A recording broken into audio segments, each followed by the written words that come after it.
I should know this one. No, this is the real thing.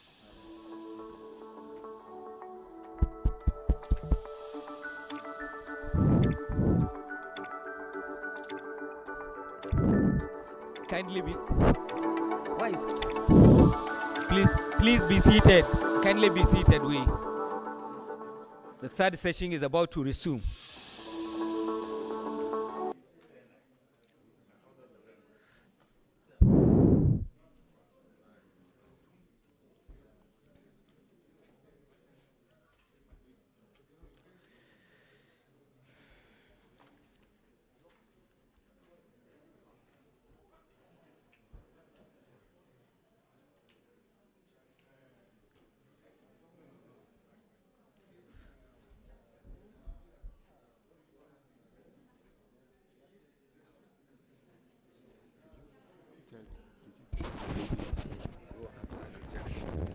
Not outside, but upstairs. That's where you send most some people people. sit. Yeah, you have some So people. we You have told the sent ladies, someone ask them to tell them that they I won't. thought we started about 3:30 sharp. No, we're already there.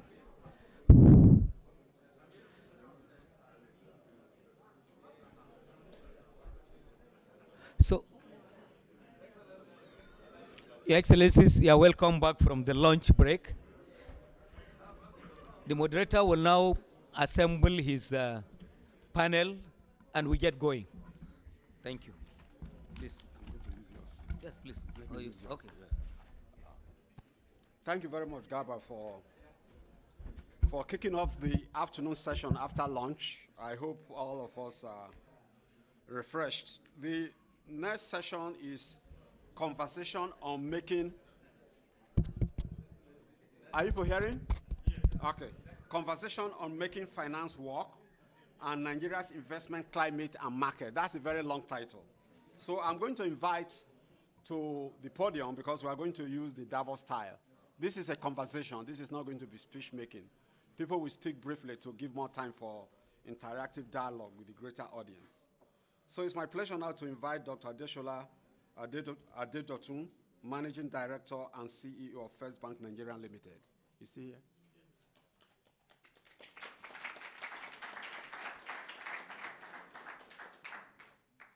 You're welcome, sir. Mr. Melakiari, Group Managing Director of Nigerian National Petroleum Corporation.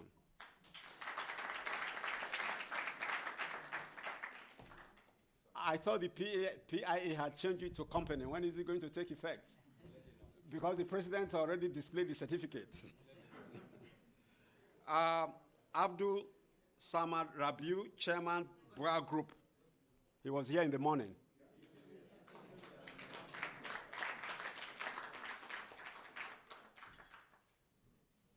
Tony Elumelu, Chairman, UBA. Okay, it's not here, all right. Jim Ovia, Chairman, Zenith.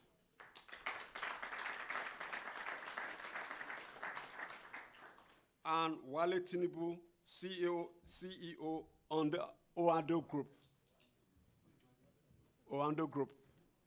Okay, if it's not here yet, we can get started. As I said, this is going to be a conversation.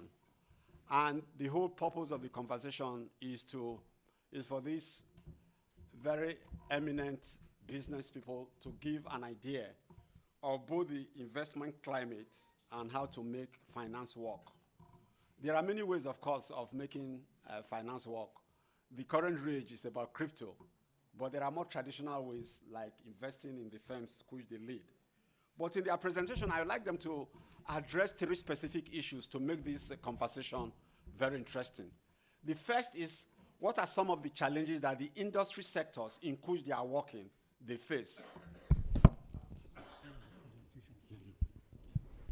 And secondly, what are some of the regulatory and infrastructural deficits that need to be overcome?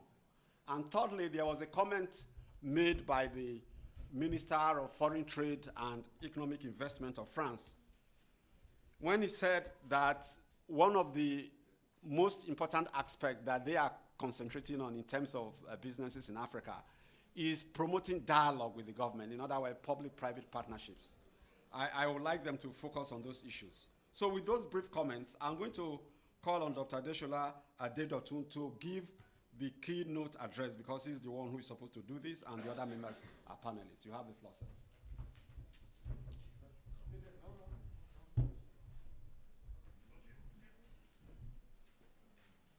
Where are the organizers? Please, can you bring the microphone?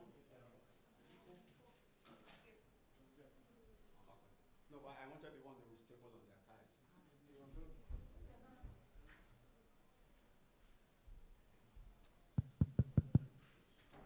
Good afternoon. Okay. No, this speaker, you can take the stage. Okay. Yes.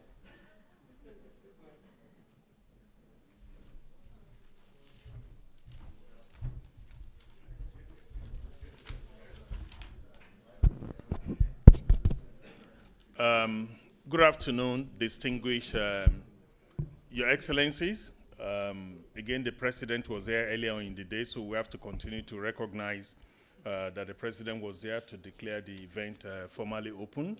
I'm a very proud Nigerian, so when we make that deference to the office of the President and the person of the President is very important. Other Excellencies, Honorable Ministers, members of the Federal Executive Council here present, distinguished leaders of the business community in Nigeria, our partners and friends from France, distinguished ladies and gentlemen. Today's paper is meant to be short. It's supposed to be something to just stimulate conversation, like the moderator has mentioned. The topic of the paper is how do we scale up business financing and Nigerians' industrial competitiveness in a post-COVID world. I will speak briefly about the Nigerian economy. I will speak briefly again about what government is doing around regulation and policy reform that is creating the enabling environment to stimulate and attract financing into the country.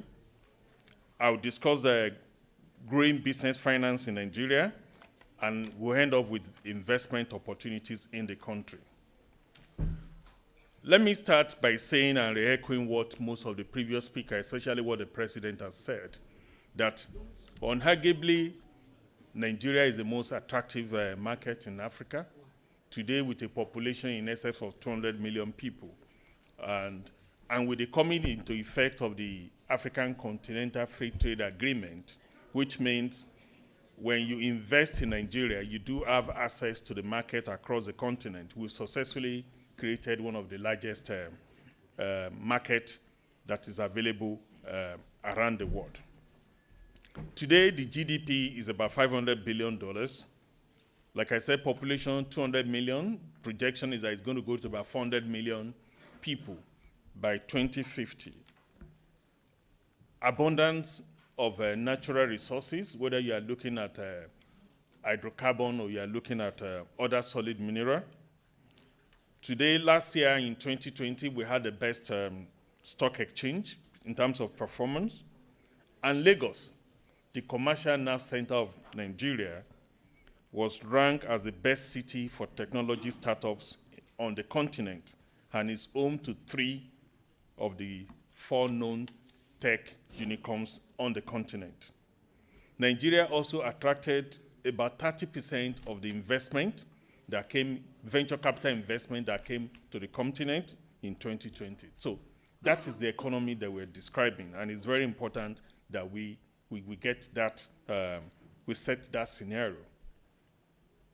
The agri-sector, as been previously mentioned, it's one of the most important economic sector in the country.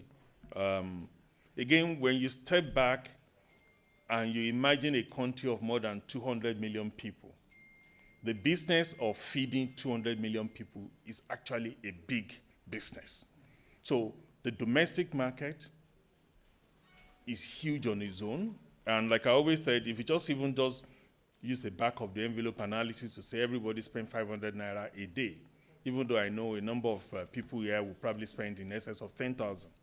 So you are looking at a sector, an agricultural sector or food sector that runs into trillions of naira. So agriculture today employs more than about 24%, is about 24% of the national GDP, and employs more than 36% of the labor force.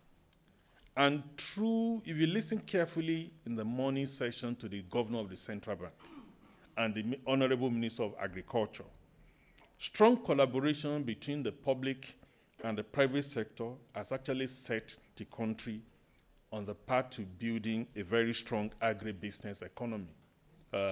As was said in the morning, we want to eat what we can produce. Or put the other way, we produce what we eat. And that is quite significant in terms of the approach that the current government has adopted in looking at it.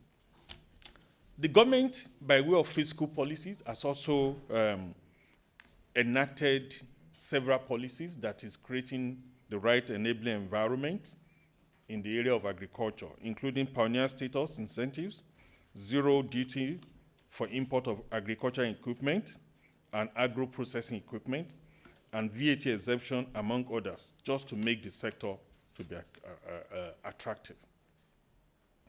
There's also a renewed focus, especially in the last 6 years, on industrialization. Again, if you look at where we used to be prior to 1990s, the country used to be fairly industrialized. But subsequently, things went down. But in the last 6 years, there's been significant focus on industrialization. And when I speak about industrialization, specifically I'm talking about manufacturing sector. Again, we are going to have the benefit of having the likes of Alhaji Samad speak about what is going on in that sector. But the whole essence, it's we want to Nigeria, we are building the country to become the hub for manufacturing in the sub-region to ensure that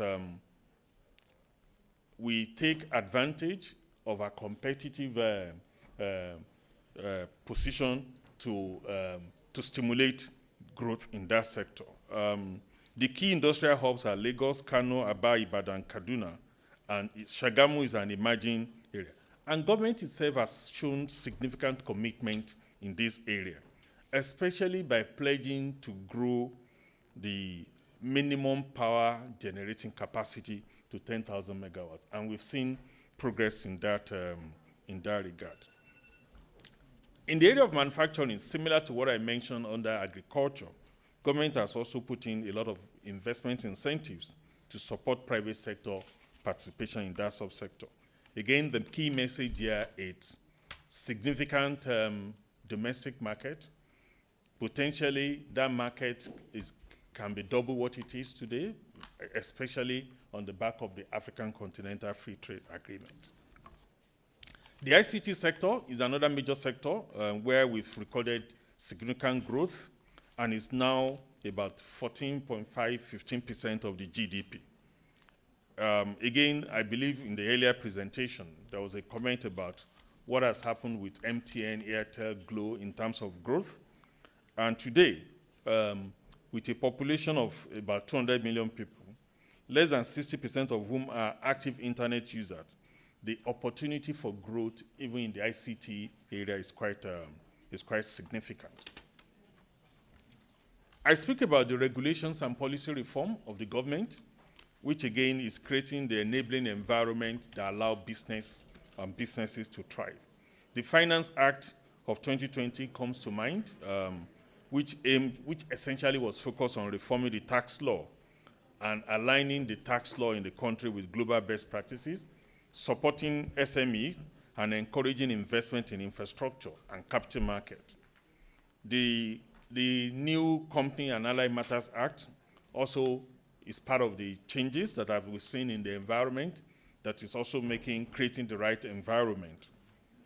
Obviously, there's a startup bill, again, which is a joint initiative between the Nigerian tech ecosystem and the presidency, designed to harness the potential of Nigeria's digital economy through co-created regulations. And then there's also the national policy on broadband. So the ICT sector is another major sector where significant growth has been recorded, but more importantly, looking into the future, the opportunity for growth remain quite significant. I move on to the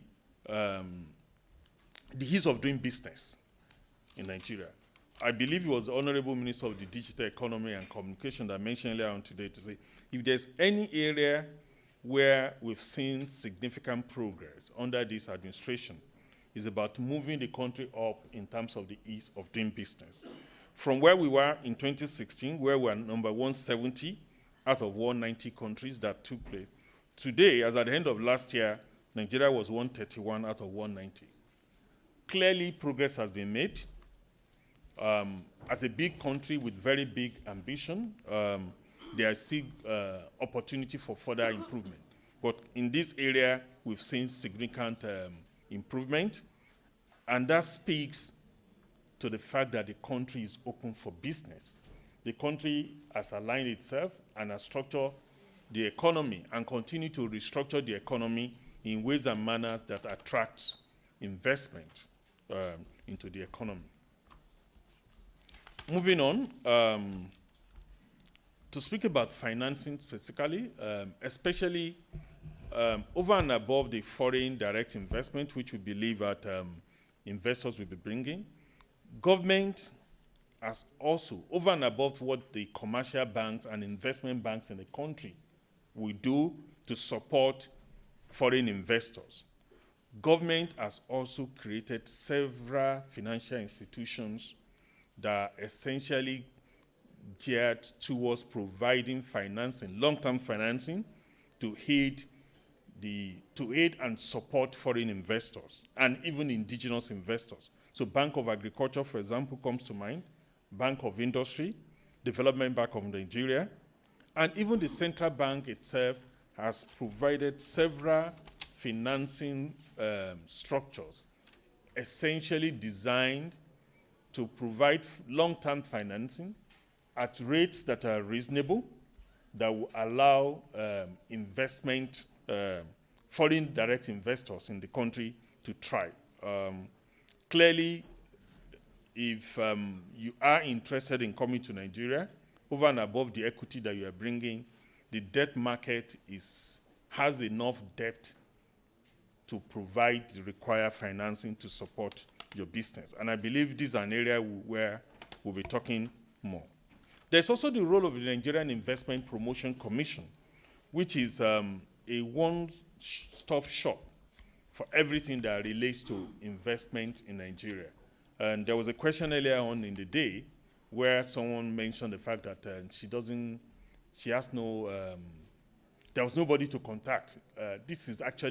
There's a body, Nigeria Investment Promotion Commission, that is statutorily charged in our country to work with foreign investors to ensure that all that they require are provided. Moving forward, we're speaking about what are the critical areas of the economy where we see significant opportunity. Trade. And when I speak about trade, we all know the importance of trade in the global economy and the infrastructure that support trade. So whether you're looking at carrying infrastructure like road and railway logistics or water logistics, and the enabling infrastructure like the single window, the trunk up call technology, and truck center. It is, I believe, that with the right investment, the logistics sector, which is currently less than 5% of the GDP, can easily, over the next 5 years, double to about 10%. The knowledge economy is also a significant, we see opportunity, and technology. So when you look at payment infrastructure, software application and development, automation and robotics, and human capital development are all areas of the knowledge economy where we believe Nigeria has competitive advantage, and foreign investors could harvest significant return if they come into our country. Broadband infrastructure is also a very important part of this conversation. Energy, especially gas and power, will continue to be very important in a country, like I said, of 200 million people, projected to go to about 400 in another 30 years. So the entire power sector value chain, whether you're looking at generation, transmission, and distribution. And I believe in the morning we spoke about commercialization of the gas. The Honorable Minister of State for oil and gas mentioned that about gas commercialization, and obviously we spoke about renewable energy, given where we sit. The other high impact areas that are of interest in the country where we believe significant investment could be made, but more importantly, highly competitive returns could be earned, would be in the area of healthcare and health technology, pharmaceuticals, supplements, medical devices, digital medical assistance, smart hospitals and online consultation, telecommunication, media and education, information technology and software and platform, obviously agriculture, agro-allied and agro-processing, manufacturing, then logistics and transportation. We believe that with the government's consistent focus on improving the business climate, investment return in Nigeria in the foreseeable future will continue to be very attractive and sustainable. And on that basis, we believe this country offers a very unique value proposition to investors, especially when you look at what is happening in the area of trade, where the impact of the Africa Continental Free Trade Agreement, we've discussed that. The president himself spoke about the signing into law of the new Petroleum Industry Act, that is being made to the National Industrial Policy, and the current focus on digital economy and the social sector, especially health, education, and data-driven innovation. Lastly, it's to say, why should someone prefer to come to Nigeria? Because capital can move anywhere. So why would you prefer to come to Nigeria? We've spoken about the population. We've spoken about the access to the entire African market and how you can use Nigeria as an anchor for your investment because of the huge domestic market. We spoke today about the huge demand gap between the supply of agricultural produce and industrial activities. In terms of industry, over and above the large internal market and access to regional market, there's also a significant trainable workforce with very competitive wage demand. We also do have a sizable percentage of the population with significant disposable income, which means they have the right purchasing power. The governor of the central bank and the Honorable Minister of Finance both describe what is being done within the macro and the microeconomic policy framework to ensure that we continue to have a fairly stable economic environment. Last but not the least, and probably the most important thing, is the political stability that we have enjoyed since 1999, since the advent of the current democracy. We have successfully, over time, moved from one president to the other. We've transitioned to a situation whereby the opposition party defeated incumbent government. So the democracy in Nigeria today is fairly well established, and that should give significant comfort to investors. I will pause here so that we can have the opportunity to now deliberate on the paper. Thank you.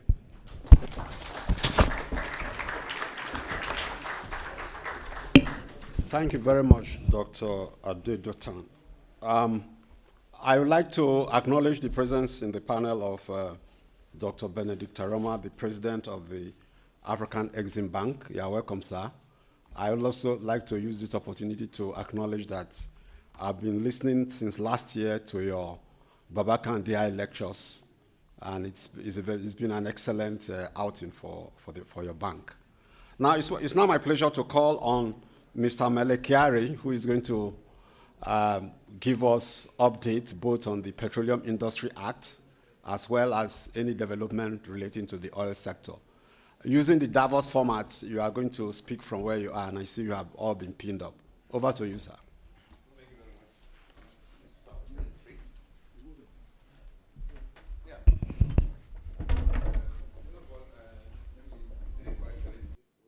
My name is Mele Kiari. I'm not Mela Kiari.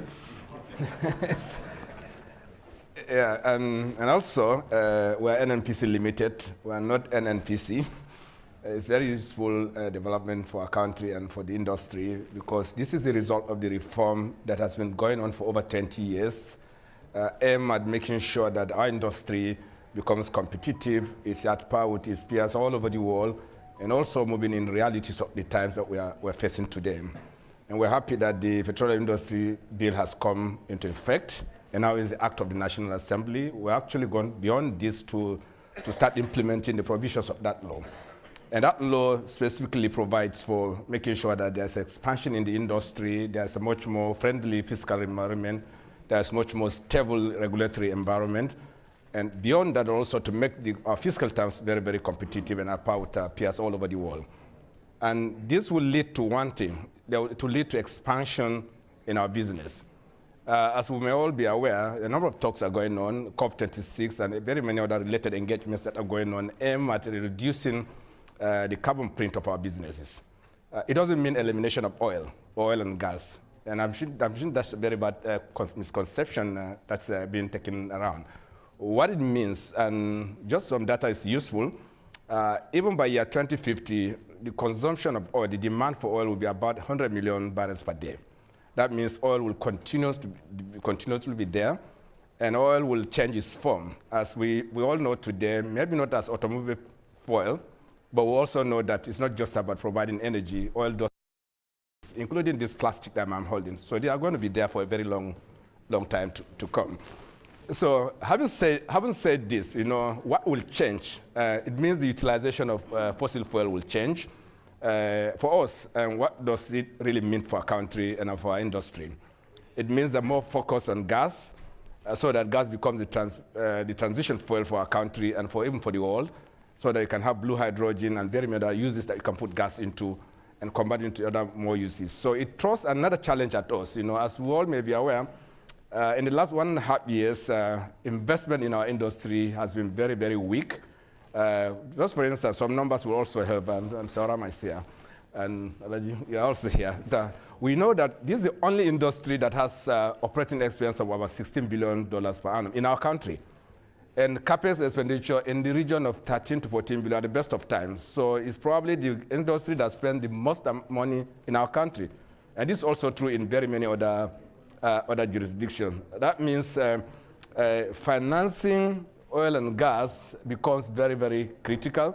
There are a number of apathy around financing oil and gas in the industry. But what is also very true is that its uses have not vanished and may not likely vanish in the near future. And the petroleum industry bill throws another opportunity at us, which is that you are seeing the transition fuel, you are seeing the necessity of demand that is already building. As we all know, the high prices that you are seeing today is simply a balance between demand and supply. Supply is not meeting demand today. As we all may be aware, today the global demand is at levels above pre-COVID levels. It's about 100 billion barrels per day today. So we are beyond the COVID level. That means there's a growth that will consistently be there. The supply is not there. Investment has gone out of our consideration in the last 12 to 13 months. It means that there's a catch-up to be done. And that catch-up can only come from structured financing, which we also know that the oil and gas industry provides the best opportunity for that. Saurama is here. In the last 1.5 years, we have borrowed over $3.4 billion. So even COVID didn't stop us from borrowing in the industry. And we see more and more opportunity for that as our industry is expanding. We are seeing the opportunities that is being created. We are becoming much more transparent. Our own company, which is principally involved in 80% of the transactions in the industry, is much more transparent today. We are bound by the rules of the Company and Allied Matters Act, which means that we must do business as just another company in the country. And not only that, we're supposed to deliver dividends, which we have done very, very recently. And therefore, it's a perfect opportunity to partner with us. And I'm sure our great partner, Total, is here. And I can tell you that it's the most efficient supplier of gas to our system today. Is the only company that we haven't seen any indication of plight from Nigeria, and therefore this country is changing, this industry is changing, and our companies are changing, and there's really a perfect opportunity provided for us by the Petroleum Industry Bill. And even Alaji Boa Group is coming to the oil and gas. So things are changing, opportunities are there. We are much more reliable today. We have more line of sight around financing, and I can just share one thing with you. With Mr. Orama's help, within 2 months, we were able to raise $1 billion. So things have really, really changed. And that creates the new opportunities. And I'm inviting every one of us to talk to us. I had the lady who said that she's finding for where to take money that she can't find. We're here to take it from you. Thank you very much.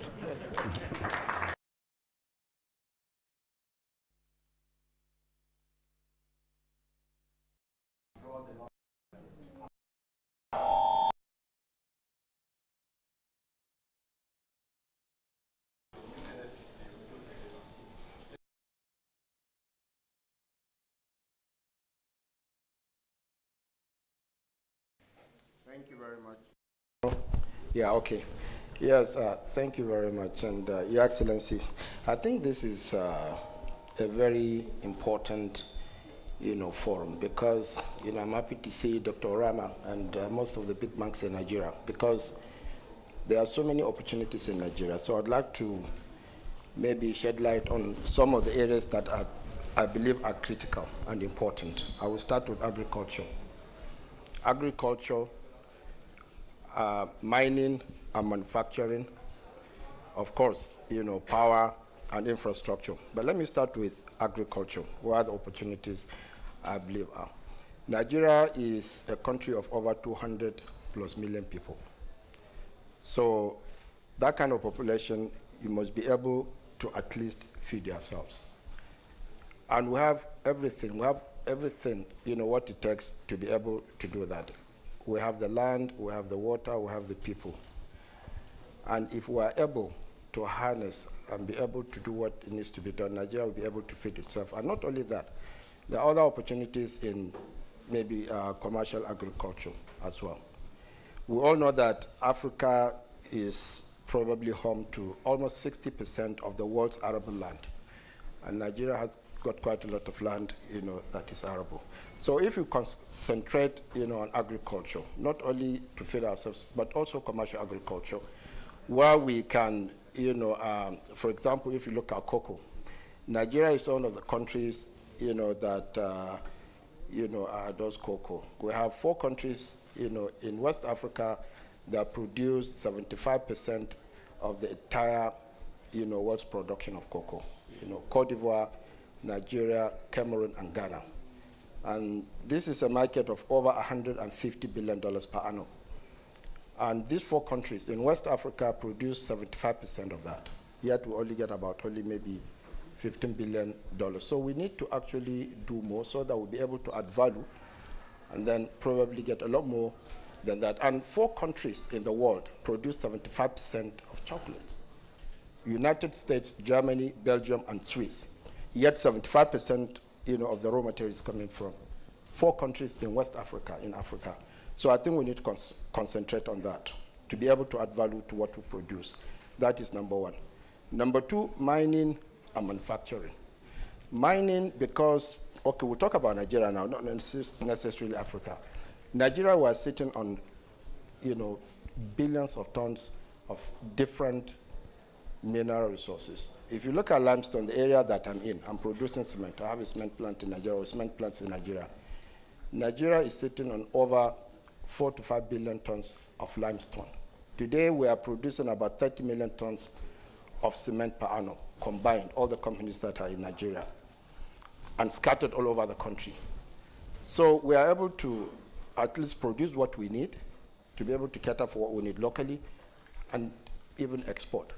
For example, if you take, say, even 1 million tons, if you have to import 1 million tons of cement per month, for example, using our ports, the price of cement in, say, Lagos would be higher, would be much lower than the price of cement in Sokoto, for example, because of the logistics. Cement in Sokoto today is the same price as it is in Lagos, simply because we have cement plants scattered all over. We have cement plants in Ogun State, in Edo State, in Cross Rivers, in Sokoto, all over. So the price of cement in Nigeria is probably the same all over the country. That is why I believe it's so important that we're able to invest in these sectors. And we have other, raw materials that we can use, like, for example, iron ore. Nigeria is one of only maybe 11 or 12 countries in the whole world that is sitting on iron ore, gas, and coal. Yet, it's only Nigeria out of these countries that is not producing steel. We spend $2.5 billion annually importing steel into Nigeria. Yet, with $2.5 billion, we'll be able to set up a plant of 1.5 to 2 million tons per annum, which means that with that amount of money that you spend annually importing steel, you'll be able to set up a plant that will be producing steel forever, that you don't need to spend that money every year. So I'm happy that Dr. Orama is here. These are the kind of areas that I think we need to concentrate on, find financing. That is on mining. Because, for example, today, one of our plants in Sokoto State is exporting cement to Niger Republic. And Niger Republic is only about 120 kilometers from my plant. And we get paid in euros. Ouagadougou, which is about 400 kilometers away from Sokoto State, does not have limestone. They import clinker from Europe to Lomé or to Cote d'Ivoire, and then transport it by road to Ouagadougou. So at the end of the day, their price is almost double. So from Sokoto State, we can transport cement at probably half the cost. So these are the areas that we need to really, be able to get financing and come and invest. So that is on mining. Again, infrastructure. I think that is very, very important, because without infrastructure, there's nothing you can do. Today, believe it or not, it is cheaper to transport a container from China to Lagos than to transport a container from Lagos to Kano. And that is the truth. Even though, freight rates have gone up. And that is because we do not have, proper infrastructure at the ports. We have, only about 3 ports, in Nigeria that are big. So we need to actually, try and improve on those areas. But all these things need financing. And unless, of course, we are able to get, finance and be able to come and do these things, it will be very difficult. I'm happy that the GMD is here, and they are working on the AKK project, because that is so important. Ajakuta, Kaduna, Kano. Because with that pipeline, if it is completed, it will transform the entire country. For example, if you have to now, one of our plants in Obu State that we are using, in Edo State in Obu, that we are using gas. So we have to use LPFO or fuel oil. We'll be using about maybe 50 trucks of LPFO daily. But we're using gas, so it is so easy. So if you're able to get that gas, a lot of industries, in the northern part of the country will just spring up, because it will help. It's cleaner, it's easier, and you'll not be able to use. So we need to actually also concentrate on infrastructure. And then, of course, the last, area that I think is so important is power. Nigeria was still about 6,000 megawatts for many, many years. And there's no reason why we should be at that. If you look at what is happening, what has happened in Egypt, for example, in the last 6 years, Egypt has been able to add almost 15 gigawatts of power, and at the cost of only 8.5 billion euros, using Siemens technology. So these are the kind of areas that I think, the government, also some of, the banks, and especially the development finance institutions like, Dr. Rama should come and see what they can do to support. Because if we do most of those things, we'll be able to at least, find a solution to most of the issues. Because without power, there's nothing that you can do. We had, factories, in Kano, but we had to close them down because we were not able to get, sufficient power. So I think if we're able to address some of these, or most of these issues, I think at the end of the day, we'll see light in the tunnel. Thank you.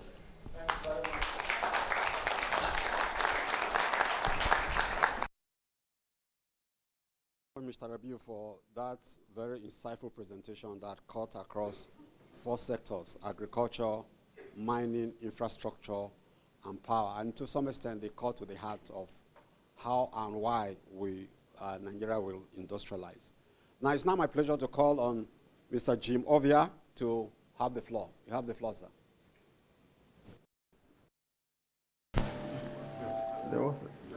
Okay.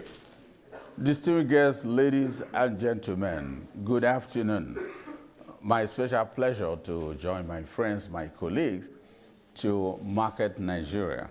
Although finance, banking is my constituency, I would rather talk on ICT because that is the sector that will help us digitize the economy.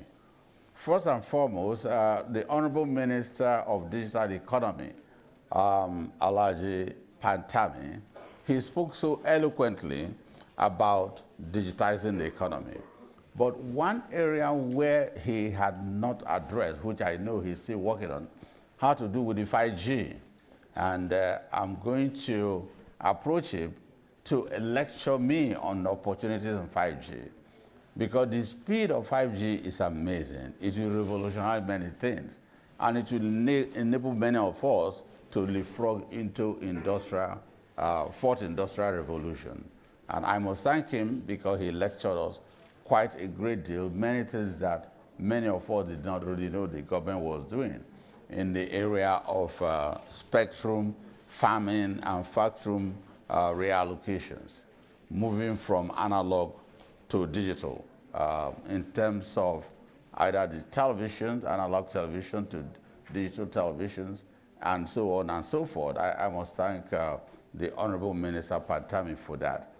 Talking about ICT again, we could really see that's a very profitable area, an area that will help us leapfrog our economy and digitize the economy.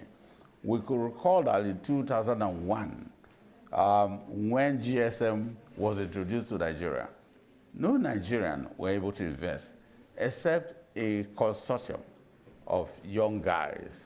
One of them is here for Econet. But again, the Econet technology was brought in by foreign investors from Zimbabwe, a much smaller country. The other GSM winners, license winners, MTN, today the largest in Africa. Foreign investments, not Nigerian again, but foreign. Then you now have the Indian-based company that have now done so well, and Airtel today is the second largest in Nigeria today. We will say that those industries have done tremendously so well, without which our tele-density, we don't know where to be. But now tele-density is 100%, where 100% of Nigeria, so to say, 200 million, not necessarily 200 mobile phone, but tele-density definitely, you have the record from Nigeria Communications Commission that is 100%. Whereas broadband technology deployment, probably about 40% broadband deployment, different from tele-density of about 100%. And if we look at tele-density of 40%, that will give us about 70 million subscribers in the broadband deployment. If you look at the population of France, which is slightly less than 70 million. So you could really see that broadband deployment in Nigeria is more than the population of France. So there's still tremendous opportunity there. And with the advent of 5G, when Honorable Minister Pantani is able to fan out the spectrum for 5G, it's going to revolutionize the whole economy and digitize the whole economy. That's why I'm very interested, very passionate to talk about ICT. And later, we can also talk about financing and banking industry, my chosen constituency. But what else can we learn and gain in ICT development? You see, when ICT fully developed and the tele-density grows from where it is today, what is going to happen is that it adds more to the GDP of any economy. And so that is why, after GSM had been licensed in 2001, our GDP skyrocketed. Before then, our GDP, many people forgotten, was less than 200 billion US dollars. After ICT, GSM had been deployed, our GDP ballooned to over 400 to 500 billion US dollars. Many of us tend to forget that. Could you imagine if 5G were to be found out, the spectrum for 5G is found out today, which I understand 3.5 gigahertz spectrum has been found out, but very expensive. Federal governments like to raise more than about 3 to 5 billion US dollars, finding out the spectrum alone. That is a part that, Honorable Minister, we need to explain a little bit more to some of us who are interested in that space. It's much more profitable than banking. You'll be wondering, what are we doing in ICT? It's more profitable than banking. And you pay less taxes there than the banking too. So it's an opportunity for foreign investors to know and come to the sector that they are used to, that they know so well and they can understand fully very well. Let me now spend a few minutes to talk about my constituency, the financial sector. Well, banking is solid in Nigeria. The central bank is doing extremely great job in the area of holding on to strong banks. Tier 1 banks remain some of the solid financial institutions in the world. And with advent of BVN, where you can now have your biometric on every transaction you do. So it's going to be so difficult not to track your investments, not to track down every transaction you do. It means that whatever business you are doing can now be brought into the digital economy. We can track you, we can trace you, we will know what you do, what business you do, and we will also tax you. One thing about informal sector is particularly when there's no biometric verification, we can already identify who you are. I was a little bit surprised when one of the participants were debating with Honorable Minister of Digital Economy with regard to why should we have individuals identify themselves to be able to do certain examination. They definitely have to. That's the way we can track you down where you are.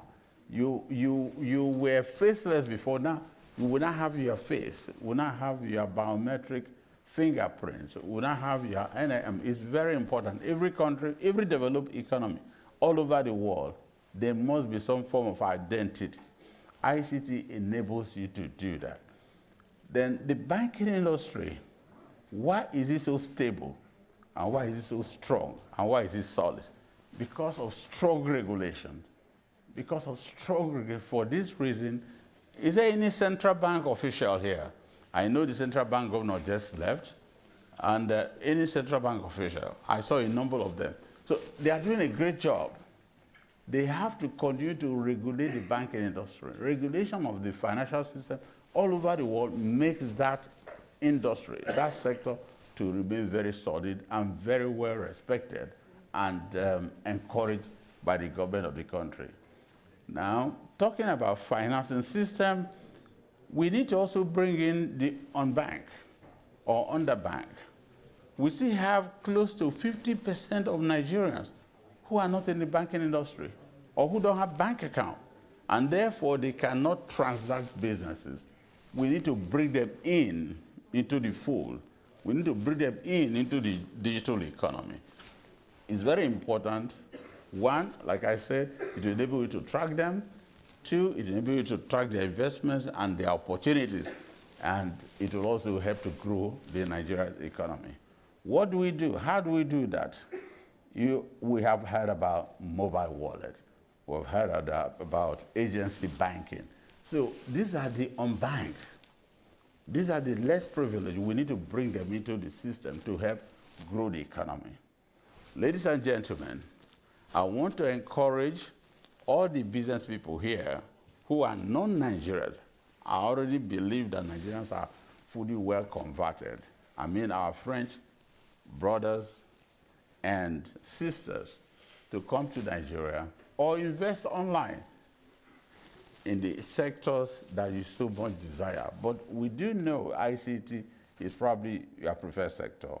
Orange is one of the largest telecom operators in Europe. Orange, they are not in Nigeria. They can come to Nigeria. 5G, they should participate and bid for the spectrum in 5G. I want to thank you so much, and we look forward to seeing you in Lagos or in Kano or in Sokoto.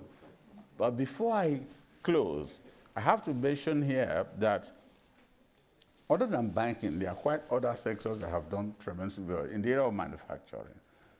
Banking and banks consider about more than 50% of the listed companies in Nigeria Stock Exchange. And the most active stocks in Nigerian Stock Exchange are the banking stock. That is, if you didn't include the some of the two biggest manufacturing companies in the Nigerian Stock Exchange. You have Dangote and BUA. And of course, I have BUA president sitting on my left here. I was encouraging him the other day. And it's only very recently he got listed in the Stock Exchange.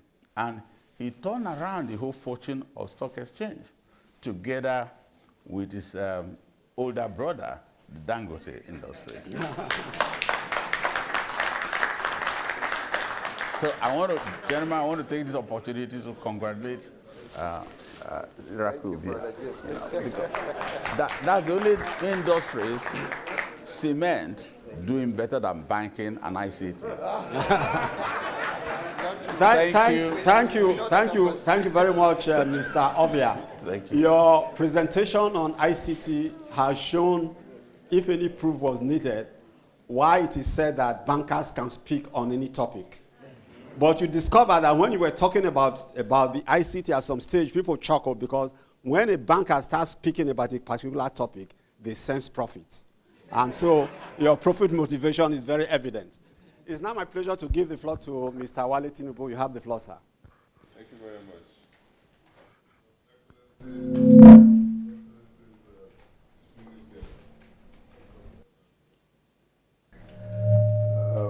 Let me just start by saying thank you for the opportunity to speak. Quite a lot of area has been covered regarding the opportunities within our nation. I think the scale really does need some mention. So when we talk about a country that still imports $10 billion worth of agricultural products, you can ultimately imagine the size and scope of the market, or steel products, or other manufactured goods and services. If you look at infrastructure like we mentioned, so South Africa has 50 million people and consumes 45,000 megawatts of power.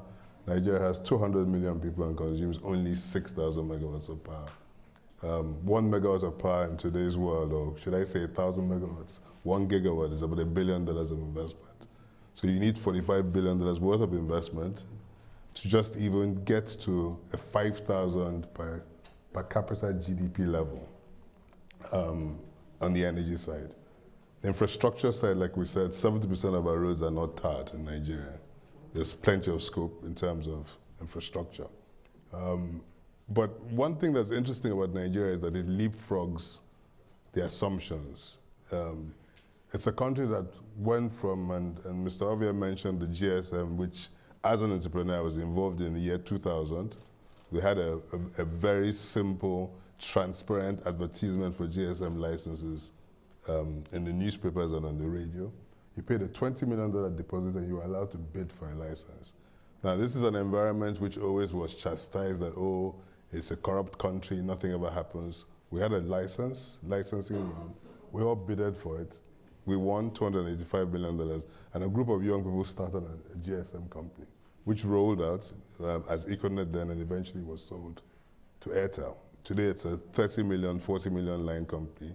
We have 120 million active GSM lines in Nigeria and one of the highest tele-densities in the world, $50 per average per user, ARPU, average revenue per user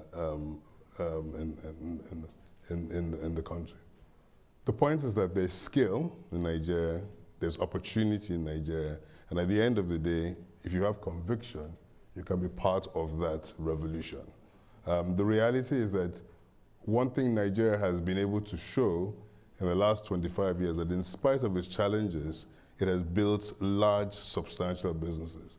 when I look at Zenith Bank or First Bank, the total market capitalization of the combined shareholders' funds of the whole banking industry 25, 30 years ago is what Zenith Bank today is one bank.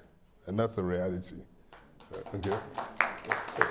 If I look at the cement industry, today we're a net exporter. I mean, Samad spoke about Niger, Chad, which is probably 2%, 3% of what they do. But the reality is that Nigeria was a net importing cement country 7 years ago. And it had Blue Circle and Lafarge, French companies, bringing in cement by the shipload from Europe, okay, to dump in Nigeria. But the reality is that Nigeria has extensive limestone investments, and they were able to convert those extensive limestone investments into manufacturing which has satisfied the local economy and now exports. The reality is that those things were done by local companies, local entrepreneurs with local financing, produced by local banks, and with a regulatory framework provided by our own government that said Nigeria must become a net exporting country of cement. I use that example again to underscore the point that there is a public sector and a private sector partnership that actually works very well in Nigeria, in which the government creates an enabling environment to allow entrepreneurs to step in where there's opportunity and exploit those resources where there's opportunity. If I take our sector like the oil sector, when I started in the oil sector, we had Total, which is still there, downstream marketing. We had Shell, downstream marketing. We had Ajip, downstream marketing. We had Unipetrol, which was Exxon, Esso, downstream marketing. The reality is they've all divested from Nigeria, and all those companies have been taken over by locals, apart from Total, which still has a big downstream strategy. It's the only international downstream marketing company left in Nigeria. Everybody else has divested. Those companies have since been taken over by indigenous companies who've doubled, quadrupled, expanded the scope. The size and scale of those industries is 5 times, 10 times what they were. So the reality is that Nigerians have taken it upon themselves to develop their country. And what Nigerians need is support in scaling. The reality is that if there's no foreign investment, okay, Nigerians will still develop their country. And what you see and you experience in Nigeria is a $400 billion economy with a lot of resources being done, but a big infrastructural gap. The infrastructure takes time to catch up with the pioneering development that has been done and continues to be done by the local industries driving the opportunities in the country. And the only reason why the locals can't do the infrastructure is because the infrastructure requires a longer gestation period. The repayment for a road is 50 years, repayment for a railway track. So you require government, a public sector to do that, and the public sector is doing its best, but clearly has challenges. So I would like to say to people that there is a huge opportunity in the country. There is scale, there are appropriate partners, because the partners now are big. They're big indigenous companies. So if you're worried about, I've heard people say, well, we don't know who to talk to, how to start. Well, the essence of a country that has a very large indigenous business community is get partners. Get partners to help you maneuver through the myriad of regulation you must, of opportunities that are there. But the fact remains is that it's a country that is open in business. And the reality is that if you're not in Nigeria, then you're really not in Africa. So I would recommend everybody gets involved in Nigeria. Thank you. Thank you very much, Mr. Tinubu, for that very important closing remark that if you are not in Nigeria, you are not in Africa, because Nigeria is the heartbeat. But more importantly, for the point you made about opportunities in the place, it's now my, well, I hope that comment has not offended the other African. It's now my pleasure to call on Dr. Benedicto Rama to give what is called special intervention. That's what the program says. Okay, all right. I understand he's requesting for the podium. So can you avail him of it, because he's supposed to make a special presentation. Please.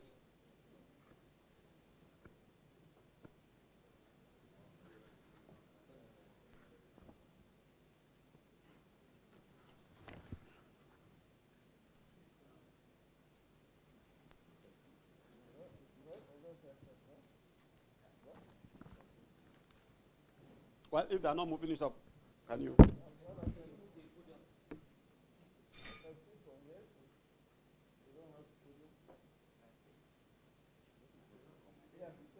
Okay, so he's going to speak from there. Yeah. Okay. Thank you very much. Your Excellencies, honorable ministers, and distinguished ladies and gentlemen.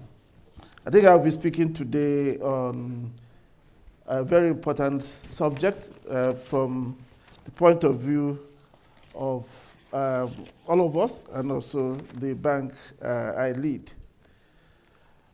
I must first thank His Excellency President Muhammadu Buhari and the government for inviting us to speak and to participate in this very, very important forum.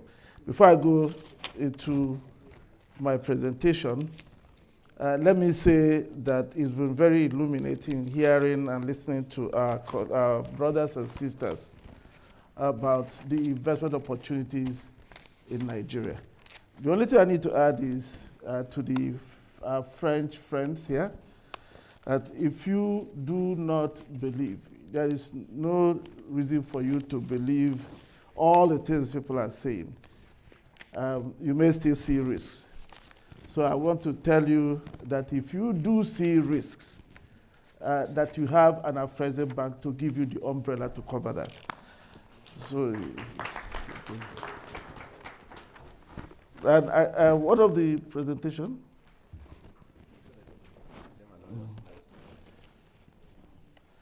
So what I've been asked to speak on is a prerequisites for Africa to move up the global value chain, essentially the prerequisite for manufacturing.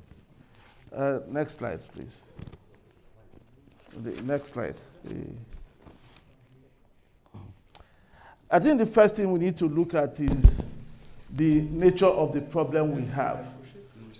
And the nature of the problem, I think, is well known, but it's important to understand it before I go into some of the things I would be preferring as a solution. The continent has, the African trade has two major features. The high concentration on commodities in terms of exports, and also low levels of intra-African trade relative to the continent's total trade. So these are the two main features. Commodities account for more than 70% of our trade. Intra-African trade is 17%, having grown from very low levels of 10%. It has gone up recently to about 17%. So because of these features I just mentioned, Africa's share of world trade has declined from about 6% in the 1960s to 2.1% in 2020. So we've lost market share in the global scheme of things.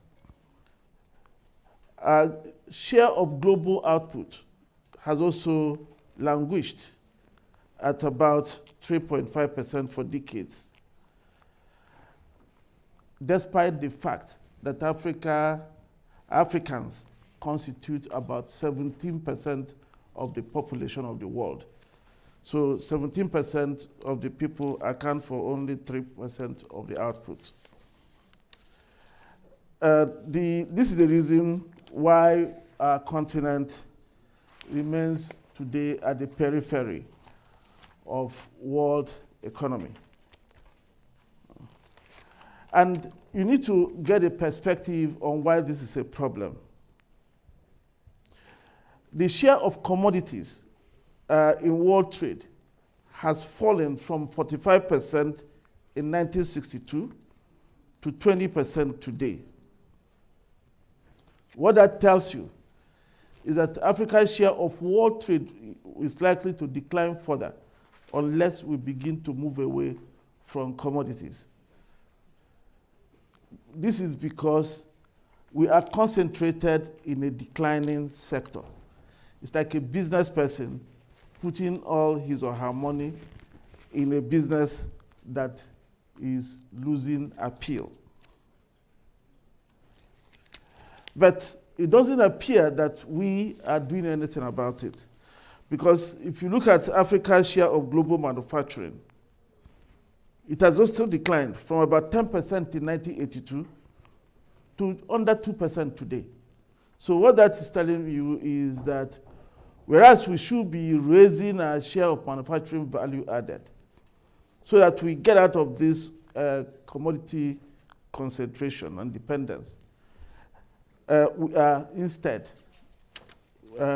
going down with regard to manufacturing as a continent. So you may then ask, why is all this happening? Despite years of sloganeering about manufacturing, about diversification, and so on, we go down. We talk about it so much, but we go down, we don't improve. So why? And to understand why, we have to go to history. Our view is that the unacceptable state of Africa finds itself today has a historical context. It is the outcome of a colonial construct that divided the continent into atomistic and fragmented nations with artificial barriers that ensured that they didn't deal with themselves. Africans did not trade with themselves.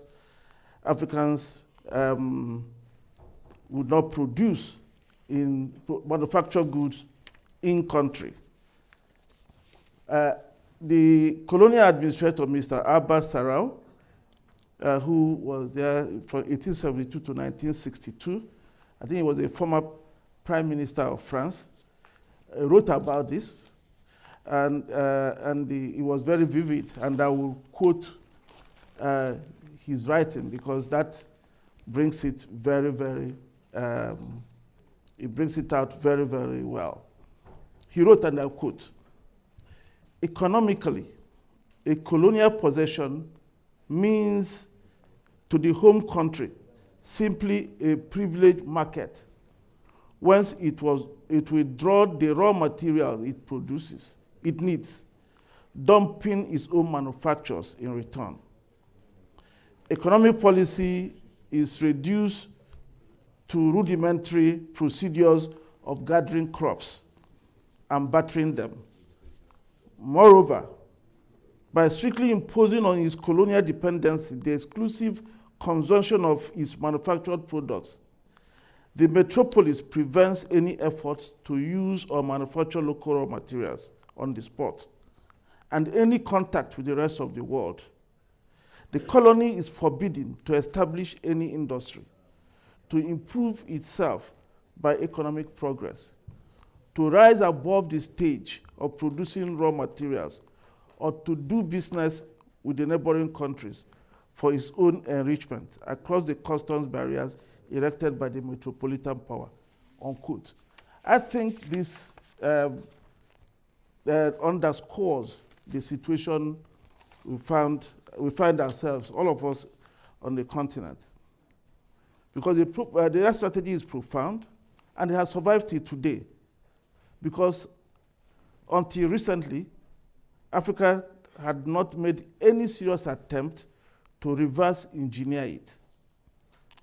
Commodities continue to dominate Africa's exports, despite Africa having gained independence more than 6 decades ago. Even with diversification of trade to Asia, it is the same old story. While the share of commodities in Asia-Africa trade, while Asia-Africa trade rose from 21% of Africa's total trade to 44% in 2020. Commodities accounted for about 90% of Africa's exports, while manufacturers accounted for 76%. So the same syndrome, whether we are trading with the traditional markets or trading with Asia, we continue to export commodities and import manufacturers. If you continue that way, you will never have any surplus, because it's a system of unequal exchange. And it is because of that that we found that the continent, instead of expanding as other economies are expanding, it is trading. Let's take an example. France, where we are, has a population that is less than Democratic Republic of Congo. But its economy is equal to that of the entire Africa. South Korea, barely the size of Kenya by population, has export value that is about $512 billion, equal to the combined exports of all African countries. It's remarkable if we recall that in 1978, Korea's exports were smaller than that of Nigeria's, and barely 13% of Africa's exports. So what that tells us is that so long as we remain in the lower rungs of the value chain, we will never see our economies grow. We will never be strong economies. So what is the way out, you may ask? I have no fresh insights to bring because we have discussed these same problems over and over again. But what we must do is begin to do what we always say or understand are the solutions. And I think the one clear way out is that we must reverse engineer the construct aptly described by Mr. Sarau. We must begin to trade more with ourselves. In fact, I don't think we need a rocket scientist to give us the solution. We just need to take the Sarau quote, and wherever they say, don't do this, you do the other one. That, to me, would be the answer. And for the continent as a whole, I think the immediate challenge, and one of the reasons we are here, is to get out of the problems of the COVID-19 pandemic and then begin to build back. So I will crave your indulgence to set out what Afreximbank is doing about that, because I said that the solution is that we all must start doing, instead of just talking about problems and solutions. Alhaji Rabiu is catching a flight in a couple of minutes, and I understand there are a couple of questions posed to him already. Maybe we suspend, we pause your own presentation, we take a couple of questions so that you could leave, and then we'll come back to you. I think that's acceptable, everybody? Okay, thank you. Okay, so that is the announcement from the organizer. So are there any persons who have specific questions for Rabiu? He's the chairman of the Nigerian-France Business Council, and is the chairman of many companies in Nigeria. He's going to fly out shortly, and in order not to miss his flight, and in order for people not to... Yes, a lady has raised up her hand there. Please go ahead. Yes, another gentleman there, please.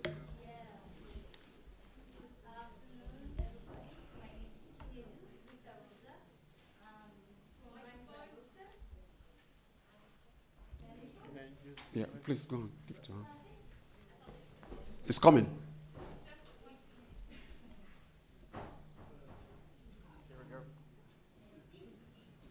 Good afternoon, everybody. Okay, my name is Please Chinedu. make it brief. Yes, Yes. very, very brief. Okay, so I'll go directly to the question, because Please. I'm a wine export consultant in Bordeaux, a Nigerian and French at the same time. And my question to you, sir, is what is going to be done about importation, clearing, and transportation? Because we're talking about Nigeria being a country of, we have everything we need, but at the same time, we don't have all the technology available in our possession. So what are we going to do about getting more outside expertise to help us develop what we know we need? We can be talking about making money, increasing our GDP, but if we don't have the expertise and we don't have the infrastructure, how is that going to be? How is it going to come about? You have been a perfect example to show us how a business can become amazing. But for us, the young people, the entrepreneurs, the ones struggling to make ends meet, how do we encourage our French friends to come into Nigeria and say, listen, come, you can do business in Nigeria, but there is no electricity, there is no road. I think he gets the point. So Okay. can you pass the phone to that? Can you pass the speaker to the gentleman there? 2 questions, then you. Yeah, there is a gentleman there. Yeah, yes, please.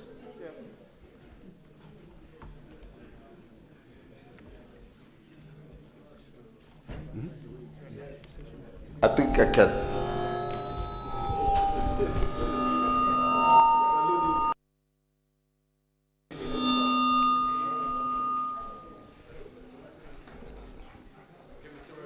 My name is Pascal Gali. I'm working in Switzerland. So my question is, why do you not invest in life science? Because I have not heard anyone speaking of life science today. I was kind of surprised. And the reason I'm asking this, when you're taking the GDP of Nigeria, it's about 550 billions, 200 million people. And when you take in comparison with Switzerland, 8 million people, 700 billion GDP. No raw resources, no petrol, no gas, no natural resources. So Nigeria could be 10, 100 times more. And I think the only key, there is a lot of key in Switzerland market, but one of them is a lot of diversification. So the reason why I'm asking this question to you is because for a lot of people here, you're a pioneer, you have invested in multiple activities, and which is great. You don't only get to a place which is easy to have good money, but why not try to invest to go to the extra mile in the life science, which can also bring a lot of money? And today in Africa, we don't have a sole life science company. We don't have any of it. Even after COVID, maybe we don't care, I don't know. But that's a question for you because you're a pioneer and you can do it. So, Mr. Rabiu, 2 questions. One on infrastructure, one on life. There is another person? Okay, that's the final person. 3rd person, that'll be okay. That'll be enough. Good evening, everyone. My name is Mofat Ekoriko. I'm happy that Alhaji Rabiu is here, and you talked about steel, that we're spending 2.5 billion every year, US dollars importing steel. The question I'm asking is, we have Ajaokuta, and I know that the Nigerian business community is very influential in policy, in influencing government policy. What has been the difficulty in convincing the government, not just this one, successive government, to get Ajaokuta to work? Thank you, sir. Start with the last person that talked about Ajaokuta Steel. You are right. Ajaokuta Steel is a huge plant. But when it was designed, it wasn't a fully integrated steel plant at the time, meaning that your raw material, which is basically iron ore, is probably, and still today, about 350 to 400 kilometers from the Ajaokuta steel plant, okay? And if you are talking about maybe having a fully integrated plant, you need to have the plant where you have your raw material so that you do not have to transport anything. So that is something that was done 30, 40 years ago. The government is still trying to see how they can rehabilitate that plant. To be honest, and maybe I shouldn't say this, I still have my doubts as how Ajaokuta is going to operate, because unless you have your raw material where your plant is, it's going to be very, very difficult. And even though I know the Itape, iron ore, facility or facilities are meant for Ajaokuta, it still takes, 300 to 350 kilometers to transport your iron ore to your plant. At the time when it was designed, there was this idea of having a red line, from Itape iron ore to Ajaokuta. That is the main reason why I believe Ajaokuta, is a big problem. If you want to have a steel plant that,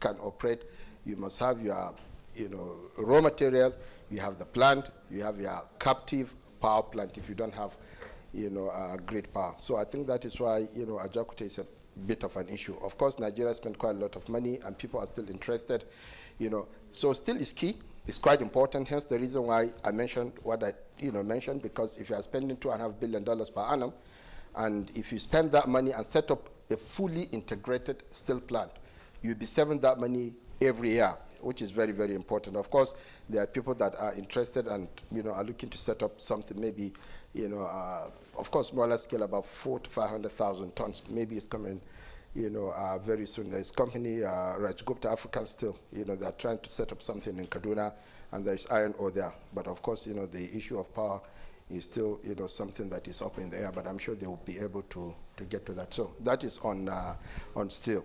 And on the other question that, yes, the wine exporter, is it that we are exporting to Nigeria or from Nigeria?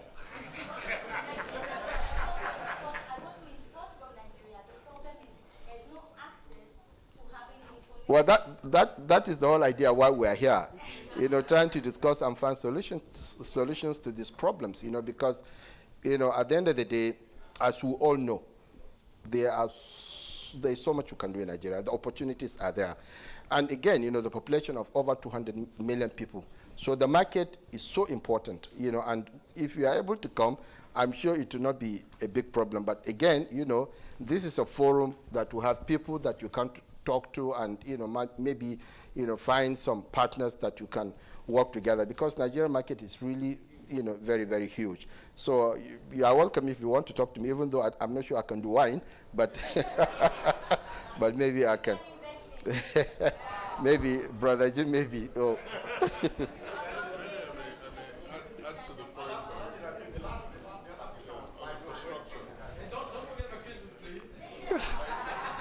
Well, what you can do in that case, maybe what we do is after, because I know he gave me your card and give him a card. So maybe what we can do, because we want to discuss, other things. So maybe you can talk to me after, because I really have to rush if you don't mind.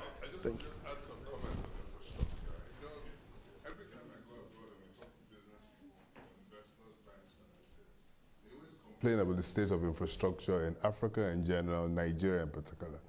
I think the point I need to raise is that there are things being done about the infrastructure. So, for example, the road network, there's a second Niger bridge is being built, Abuja Kaduna Expressway is being built as we speak, Lagos Ibadan rehabilitation is being done. There are about 4 railway projects that will go live in the next 12 months. Okay? Yeah, well, Kaduna is live, Lagos Ibadan is being tested, the Warri to Itakwe, Warri, Itakwe that goes from south north is being done, and then there's the Niger, Matadi to Niger, Bonu, Katsina that's being done. The point I'm making is that infrastructure always lags development. I don't know why where Africa is 3% of global GDP, let's accept it.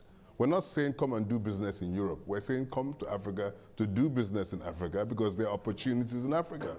But the reality is that if all the infrastructure was in place, there will be no competitive advantage and there will be no need for us to be here.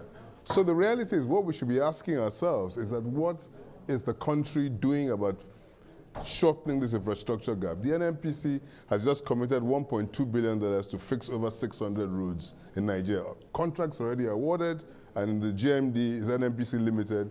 He has a bit more freedom and scope to choose what they would do as a company owned by the government, but now under not a public corporation anymore, but a limited liability company.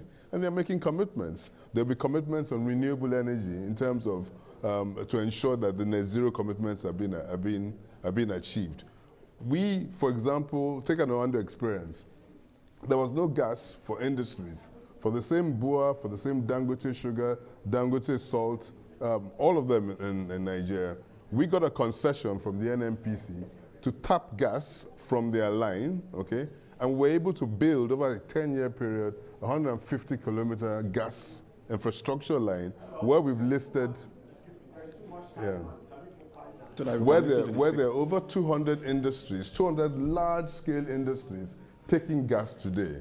We wrote the regulations. There were no regulations. We had to negotiate with NNPC, and jointly we wrote the private-public partnership regulations.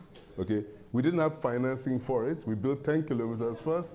Then we built. The banks gave us an overdraft of 500 million. I remember from Zenith Bank.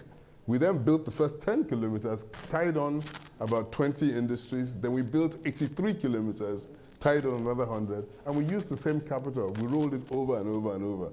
Now we have 200 industries plus taking gas. Now this is in 10 minutes, 10 years of development, okay, of infrastructure. Now the same NNPC is building a 600-kilometer pipeline, 800-kilometer pipe from the south to the north, and there will be other entrepreneurial attempts to build infrastructure around it to service the industry. It reminds me of something. Two people were in a sailboat, both of them shoe salesmen. They arrived in Africa. One of them said, and they were shoe salesmen. One of them said, I've landed in Africa, there are no shoes. Put me on the next boat back, I'm leaving. The second one said, I'm in Africa, nobody wears shoes. Please send me 5,000 pairs over.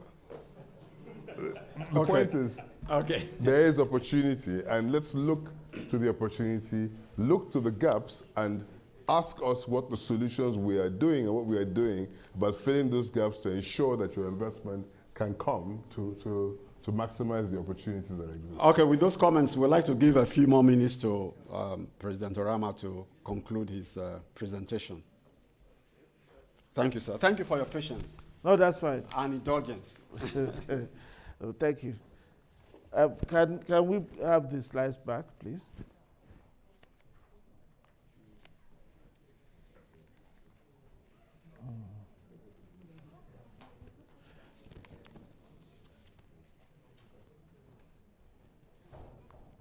Okay, maybe I can continue while they put it. Okay. All right.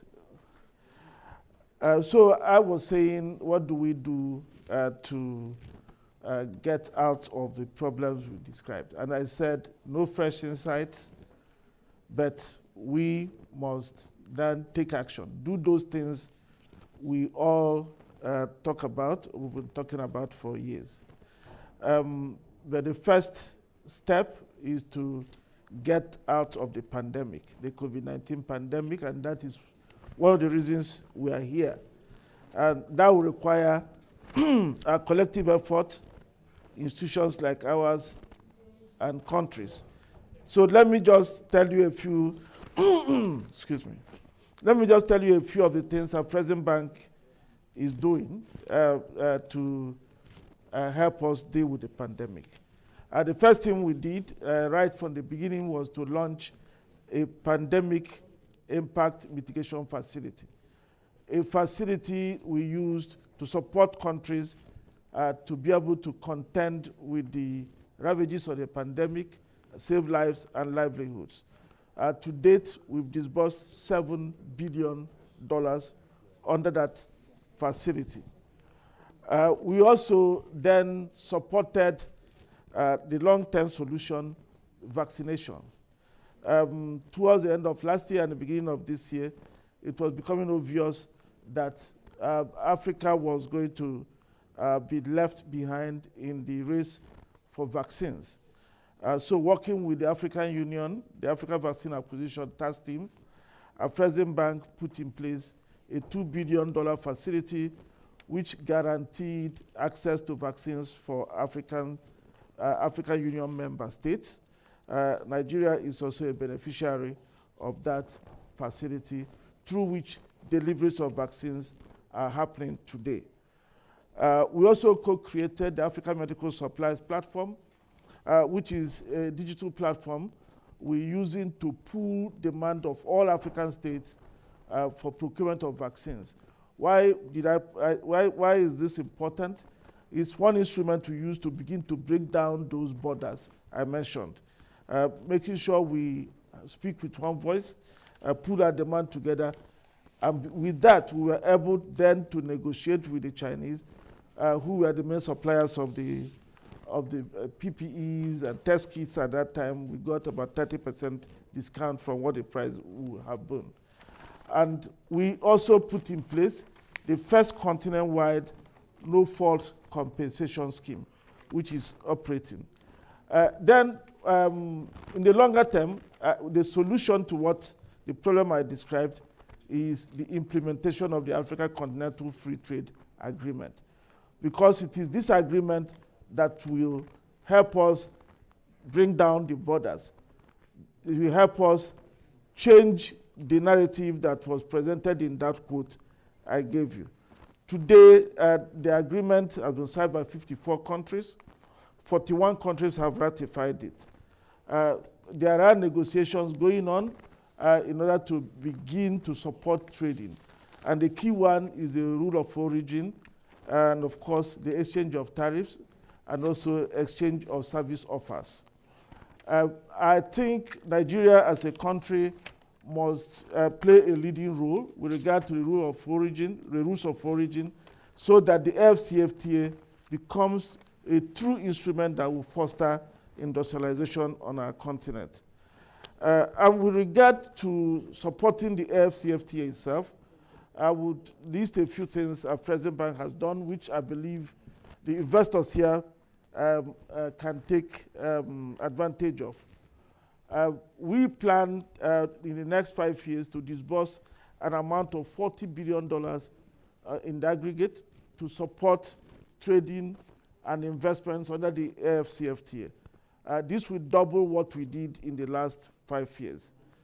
And in partnership with the AfCFTA Secretariat and the African Union, we have also established the Pan-African Payment and Settlement System, which is now piloting in the West African Monetary Zone and will soon go live throughout the continent. This payment system will allow payment for intra-African trade in national currencies. Again, this provides a good platform for any investor to be able to take full advantage of the market opportunities on the continent. Because everybody is saying, come in, from Nigeria, you can go everywhere. But these instruments will help you take full advantage. We've also built a set of digital platforms, the Trade Information Portal, Trade Regulations Portal, and the Customer Due Diligence Regulatory Platform. These are instruments we are using to create access to information, which is critical for us to begin to understand our continent better. So if you're an investor, you no longer have to distrust everybody, because you will have a basis to identify who you are dealing with. And through our Customer Due Diligence Repository Platform, every person, every company in that platform will be issued or is issued an Africa Entity Identifier number. Today, we have more than 1,000 companies onboarded on the platform. We also have created an intra-African trade fair. The second edition is taking place next week in Durban. That again is a way of having access to trade information on the continent.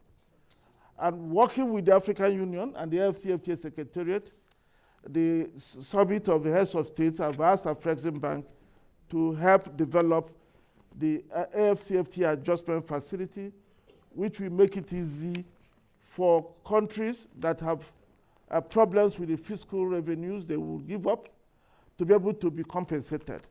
And also for companies who need to retool to have access to finance. We estimate this will require $8 billion, and work on it is in progress to be launched in February next year. We also have a fund called the Fund for Export Development in Africa, a subsidiary we created, which has its headquarters in Rwanda. This can co-invest with you in anything you are doing. Why is it very important? It is important because if it co-invests with you, you have access to the protection it enjoys in terms of protection from certain kinds of regulations, seizure, and things like that. We also have helped the African Union and African Regional Standard Organization to harmonize standards in the pharmaceutical and medical devices, as well as standards for the automotive industry. These have been done to make it easier to trade under these products all across Africa. We are continuing the work we are doing for the harmonization of standards. And also to support it, we are developing Africa Quality Assurance Centers across the continent to make it easier for conformity assessment to be done. So with the standards, you have the infrastructure to test the goods and make sure they comply. This will make it easier to trade under the AFCFTA. We also have a $500 million creatives industry facility, which is currently financing not only companies doing movies, but also textile companies and other forms of creative activities on the continent.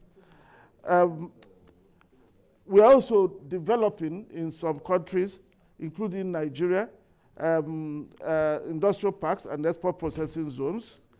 And also, we have a $1.5 billion Pan-African automotive value chain facility we are jointly implementing with the Association of African Auto Manufacturers.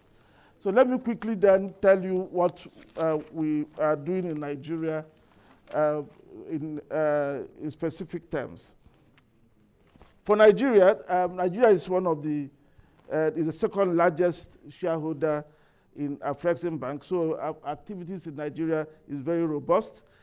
Since inception, we have disbursed more than $26 billion to Nigeria on a cumulative basis. From January to August this year alone, we have disbursed almost $2 billion. At the end of August, the total exposure to Nigeria stood at about $5.5 billion. This does not include guarantees that have been issued to support Nigerian companies. And I can tell you a few of the facilities we've done. We've done the $500 million facility to support capacity expansion. This facility is dedicated to the Manufacturers Association of Nigeria to help them prepare to participate in the AFCFTA. We also have given about $2.5 billion to support the oil and gas sector. The MD of NNPC had mentioned a number of things we are doing with them, but we've also supported the indigenous actors in that sector, making sure that the Nigerians participate actively. Those who have the capacity do not suffer from lack of access to financing. We also support midstream, those who are doing oil field services. We believe that while the discussions continue on the climate issues, that we must first deal with the short-term survival that Nigeria needs and other oil-producing countries need, while we discuss the long-term issue of protecting the environment. And we've also done the $350 million facility to support indigenous operators in telecom and aviation. And 12 banks in Nigeria just this year benefited from $708 million under Afreximbank Trade Facilitation Program to enable them open and confirm LCs. We're also supporting the development finance institutions, help arrange the $1 billion facility that Bank of Industry has, and of course a facility for Nigeria Export-Import Bank. We are also indirectly financing some Nigerian entities as they expand into the rest of Africa. And entities we have so financed include UBA, FBN, Access Bank, Dangote, First Tricom in Sierra Leone, and System Specs.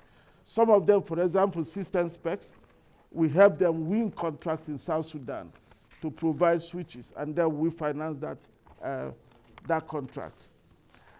There are also a number of special initiatives we are implementing in Nigeria. For example, we are working with the Federal Ministry of Trade to develop industrial parks in Lekki and Kanu, and also in Enyimba in Aba. Currently, the one in Aba has progressed, and about $200 million to enable the financing of that particular project. We are beginning construction in Africa Medical Center of Excellence. We are developing in Abuja, thanks to the grant of land, of 5-hectare land that the government of Nigeria gave us, and we are doing this in partnership with the NNPC and Bank of Industry, who have joined us as equity investors in this project. This will be a 500-bed quaternary hospital, which we have the top of the range facilities. It will be operated in partnership with King's College Hospital. It will be the only facility with PET scan capability in sub-Saharan Africa. And not only will it have the PET scan capability, it also subject to the regulatory approvals where we are seeking. It should have a cyclotron plant to produce isotopes that can be used for PET scans, so that other countries may be able to also acquire capacity for PET scan. This is because the isotopes degrade very quickly, and you need to have a PET scan, have a facility for the isotopes production, not far from where you have a PET scan. The other thing we are developing in Nigeria is the Africa Quality Assurance Center. We're happy the governor of Ogun State is here. That project is already commenced. It's about to be finished, actually. It will be delivered in December or January for the first phase. And that is one of the quality assurance centers we are developing. We plan to develop 2 more, I think one in the north and another one in the east. And then we've also started construction of an African Trade Center in Abuja. That Africa Trade Center will not only have offices, but also have a hotel facility, an exhibition ground, a technology lab, incubation lab, and also facility for trade information. The project just commenced I think last week. So these are all the things we are doing to support Africa and support Nigeria to begin to go up the value chain, as you mentioned, because as I said, it's not the solutions that we need to find. We already know what they are. We just need to start doing. Thank you very much.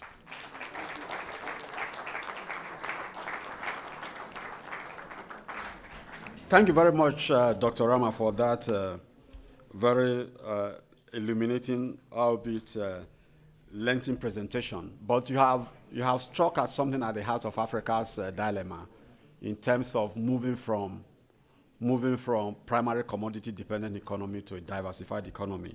And we think and hope and believe and expect that the African Exim Bank will play a big role in that process. I would like to announce that one of the panelists, Dr. Adeshola Adetoton, has a meeting of some members of his board or group here, so he'll be taking a leave of us. The second announcement I want to make is that the next session is on infrastructure. So anyone who has infrastructure-related comments should hold his or her fire, until the next session to take on the infrastructure bits. But with that said, I will just give the floor to only 2 speakers, 2 members from the audience to ask any question, and we'll close immediately so that we move into the infrastructure section. Any 2 questions for the remaining members? Yes, from there.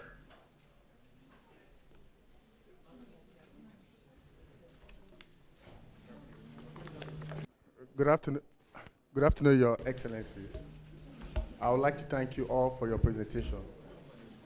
One of the things that caught my attention is on the informal sector, mentioned by Mr. Tony Jumovia. The informal sector of Nigeria is an integral part of the Nigerian economy and contributes immensely to the country's GDP. However, the informal sector, looking at the informal sector today, is often neglected and socially excluded and lack access to finance in most cases. With due respect, sir, can you share with us, sir, some of the mechanisms in place or programs that can enable the entrepreneurs in the informal sector to transition to the formal sector? Thank you very much. For Mr. Jim Ovia, one more question and the floor is closed. Yes, this lady here. The microphone. Thank you. Good afternoon. My name is Toyin Sani. I am the founder of Emerging Africa, an impact investing institution. My question is directed at Professor Orama, and I commend all the great work that Afrexim is doing. The one that excites me the most, of course, as I've discussed with you, is this intercontinental payments and settlement solution, because I think it's of critical importance to Africa being able to trade with itself. I listened out when you were speaking to find out whether you also have any gender-targeted initiatives that helps to bridge the inclusion gap across the continent. And I know that your mandate is specific, it's to facilitate trade, but we can't ignore that gender continues to play a major factor in our lack of inclusion or inclusiveness. So I would be grateful to hear what Afrexim is doing in that direction. Thank you. So we have 2 questions, one for Mr. Jim Ovia and the second one for Dr. Orama.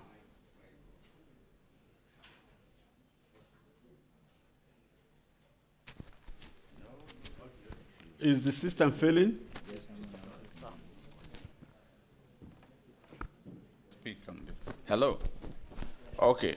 Your question has to do with intervention funds for micro, small and medium scale entrepreneurs. Am I right? In the whether it's informal or wherever. The central bank governor eloquently addressed that. If you listen carefully, central bank has intervention funds for micro and small scale entrepreneurs because the Wall Street banks, or if you will, wholesale banks, wholesale tier 1 banks are not going to provide facility for the informal sector. We know that. And they do not anywhere in the world. But good enough, central bank is providing intervention funds for such micro and small scale enterprise. I think that's just the answer. He eloquently and eminently addressed that when he spoke. And that's what the answer is. Thank you. Yeah. Dr. Orama. Thank you very much. Yes, you know, the nature of... Okay, the nature of our institution means that we tread carefully in doing anything that may seem to suggest any bias. But we do programs that target sectors that are disadvantaged without necessarily calling them that. For example, we have a program we're about to launch fully on border markets.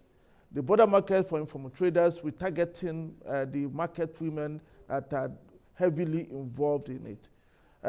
In the papers, you will see that the targeted people are those market women. Then in the creative industry, we have an arrangement. We have now begun to discussing with the Portuguese textile industry. And that will require that they work with us to set up a special purpose vehicle. Our fund will invest in it.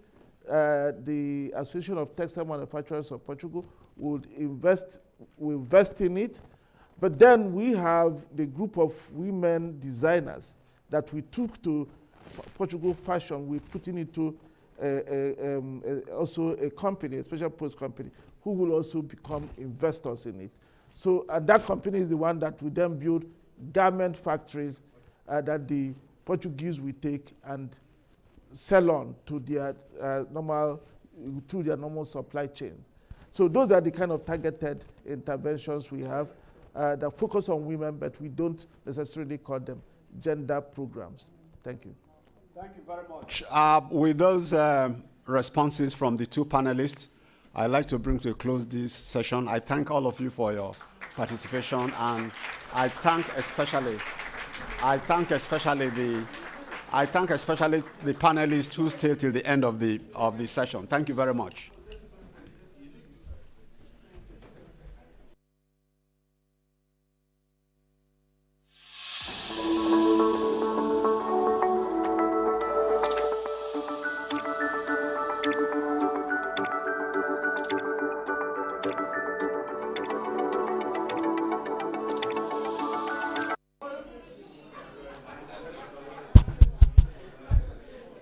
Thank you very much, Ambassador, for all of the good work you have done.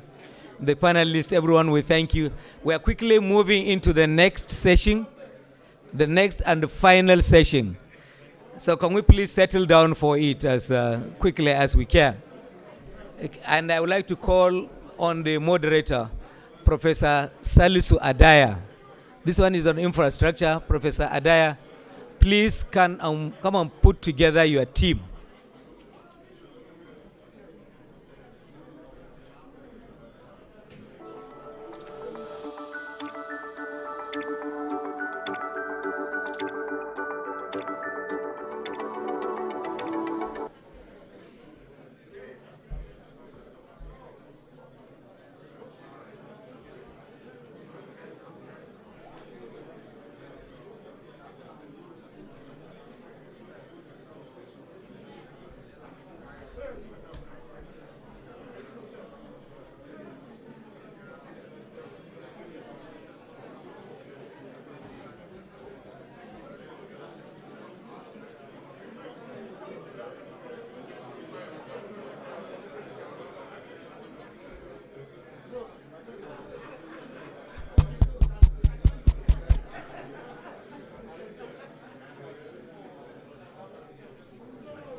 Can we have the panel seated, please?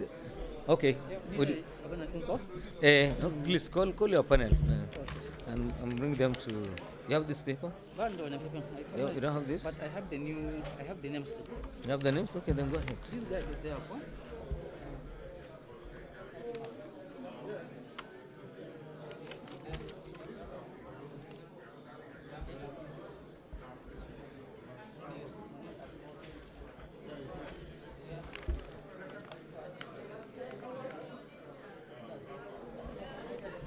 They're here. They're here. Call them. Huh? That's fine. Okay.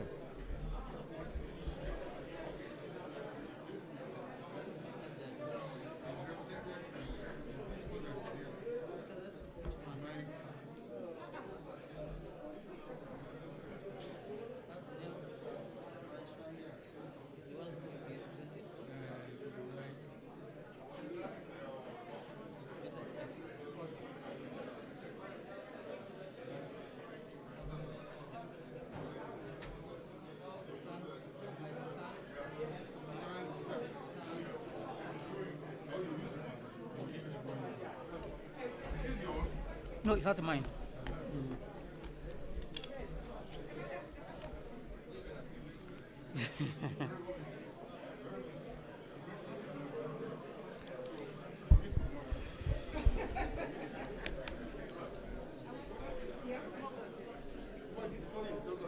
Hmm? Okay. Let us settle down, please. Good evening, ladies and gentlemen. Let me draw your attention to this last and final panel session.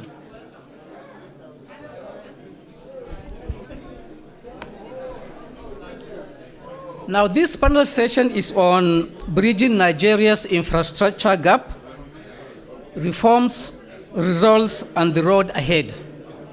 And we have a set of distinguished panelists that I'm going to call onto the podium now. The first is Honorable Minister of Power, Engineer Aliu Abubakar. May you please come to the podium, please, sir.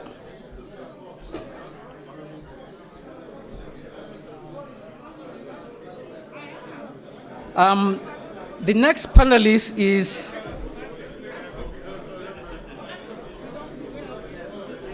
Honorable Minister of the Niger Delta Affairs, Senator Godswill Akpabio.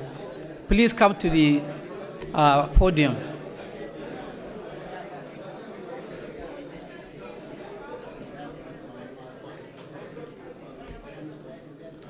The next panelist is Honorable Minister of State for Transportation, Senator Bemisola Saraki. Please come to the stadium.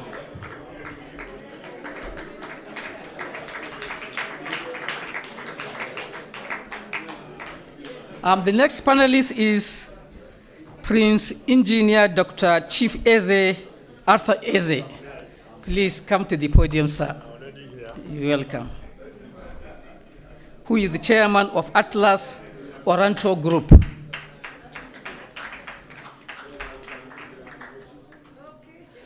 And we have Munir Al-Hoz, CEO of Business France Nigeria. Please come to the podium. And then we have Mr. Mike Sangster, who is the MD, CEO of Total Energies Nigeria Limited. Please make yourself down to the podium. Now, I must confess that the previous sessions have been very illuminating, and that the last one has already touched on so many of the aspects of infrastructure. So I think that has made our tasks easier. But Philip Publish. Oh, yeah. I don't have it here. Yeah, he's on. What is the name? Philip Publish of Pegas. Philip Publish. Philip Publish. Publish. Of Pegas. Yeah, I was reminded that there is another panelist, Philip Publish of Pegas. Yeah, please can you, maybe I can give you something here, and I can move this one. Yeah, thank you.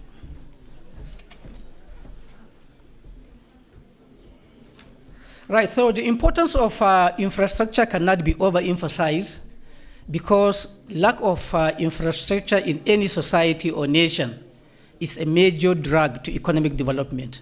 So infrastructure is key to growth and development. And if any nation wants to achieve industrial development or rapid industrialization, it must really develop a high quality infrastructure. And I think that is one of the reasons why, as you all know, Nigeria hesitated a little bit before signing the Africa Continental Free Trade, because the president himself said, let us now assess our own capability. Are we ready in terms of some of the key crucial aspects of that? And that particular committee came up with quite a number of useful guidance that helped the president later on go to to sign that particular agreement. And the country has now set up what is called National Action Committee to try and implement those issues that were found in that particular report. So Nigeria is really gearing up towards achieving a formidable infrastructure development. But you better hear it from the horse's mouth. And with that, I will start by inviting the Honorable Minister of Power, Engineer Aliu Abubakar, to make his comment.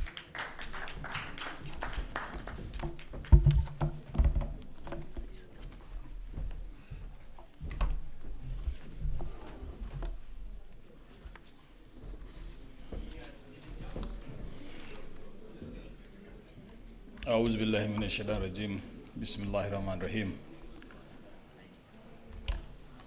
I want to stand on the existing protocol.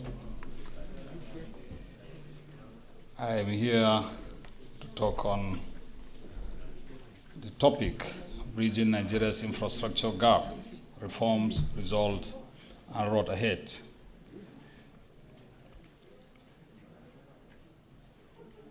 So many things have been said regarding infrastructure, and questions were previously asked, and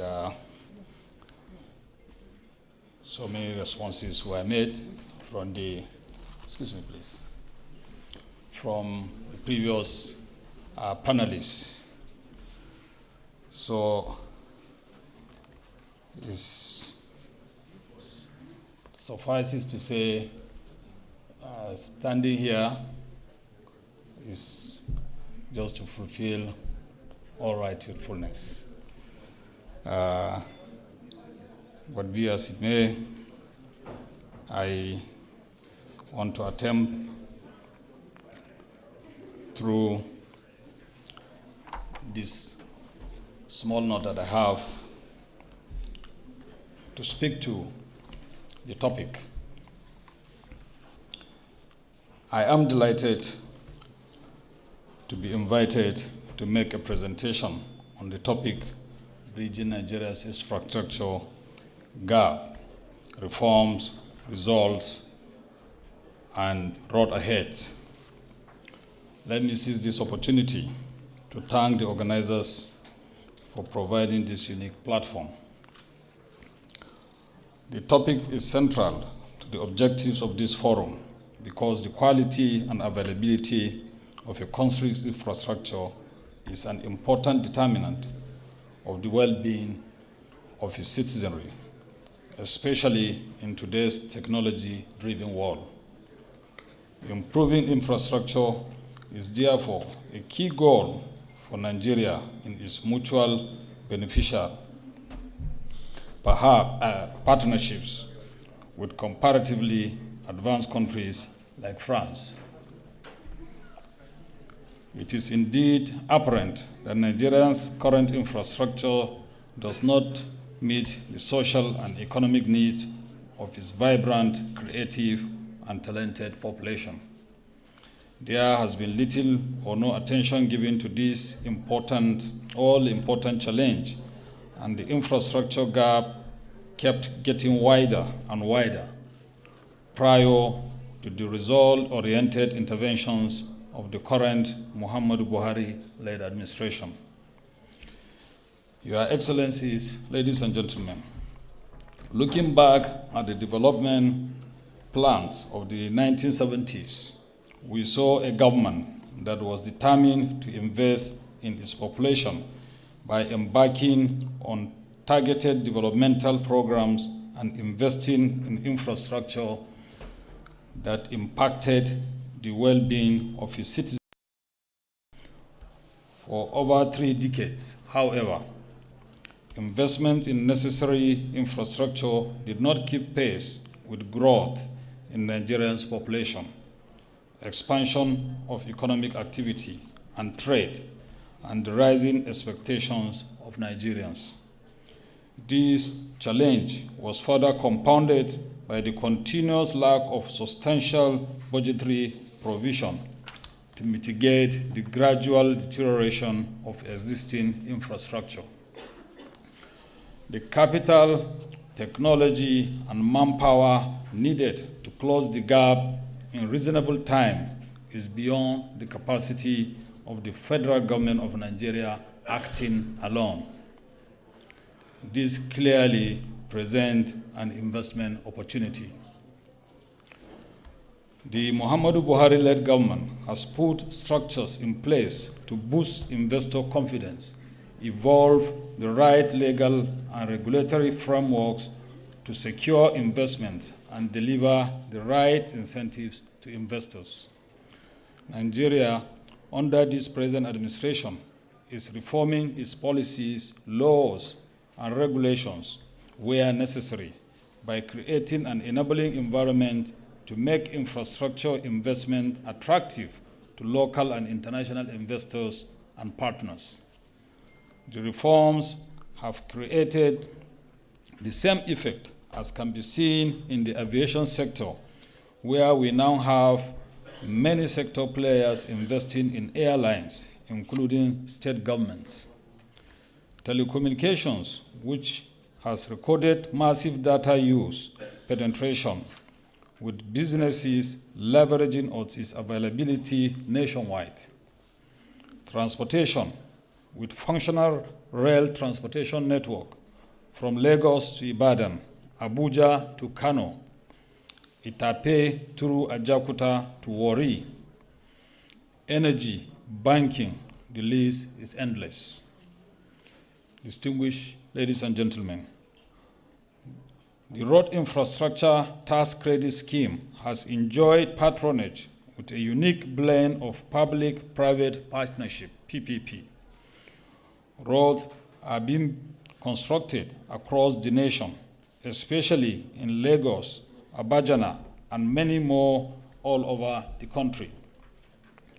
The concept is to build the infrastructure by the participating firm and enjoy a commensurate tax credit according to the provisions of the Executive Order 007.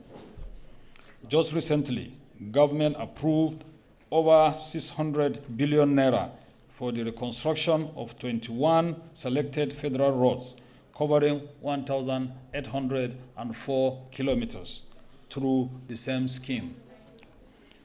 The power sector has particularly enjoyed various interventions that are geared towards increased availability, electricity stability, boosting liquidity, and investor confidence. These programs and reforms initiatives, including the Presidential Power Initiative, PPI, will, on the long run, provide stable electricity to metered homes across Nigeria. We are using this opportunity to invite partners to invest in the power sector across the value chain. This is my ministry, and I can tell you in confidence that investing in the power sector will provide comfortable returns on your investments. This government is creating the enabling environment for investors to see their investment grow with return to investment. The federal government will continue to play the very vital and decisive role of providing security, strengthen our law enforcement agencies, and continuously manage the micro and macro economic indicators that point to growth and recovery. The Economic Recovery and Growth Plan, ERGP, National Integrated Infrastructure Master Plan, NIMP, and the National Development Plan 2021-2025 are all in place to engender infrastructural growth. Ladies and gentlemen, a careful observance of the Nigerian landscape with the various interventions in infrastructural developments going on, it is safe to say that Nigeria is today a huge construction site. According to the Moody report, Nigeria requires $3 trillion in over 30 years to bridge the infrastructural gap.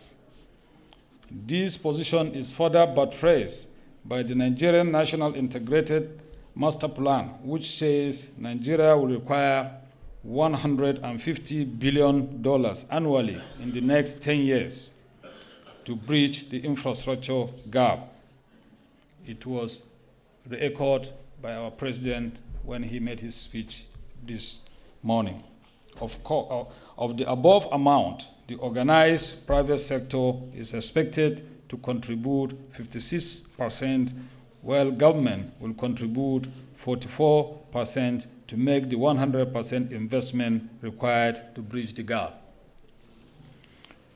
In conclusion, distinguished ladies and gentlemen, President Muhammadu Buhari established the Presidential Infrastructure Development Fund, which is being managed by the Nigerian Sovereign Investment Authority, NSIA.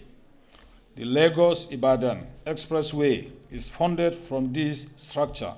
The Abuja-Kaduna-Kano Expressway and the second Niger Bridge are also funded from this structure. The Nigerian government has also raised 362 billion naira from the Nigerian capital market through issuance of sukuk bonds to fund more than 44 roads and bridges, construction and rehabilitation contracts across Nigeria. Some of the roads have started to impact positively around the country. The National Integrated Master Plan focuses on the development of infrastructure like roads, railway networks, and waterways. We shall continue to be resolute in following through on the master plan, whilst identifying critical enablers like government partners, multilateral lenders, and investors. Finally, let me thank the organizers of this forum and everyone for listening. Thank you.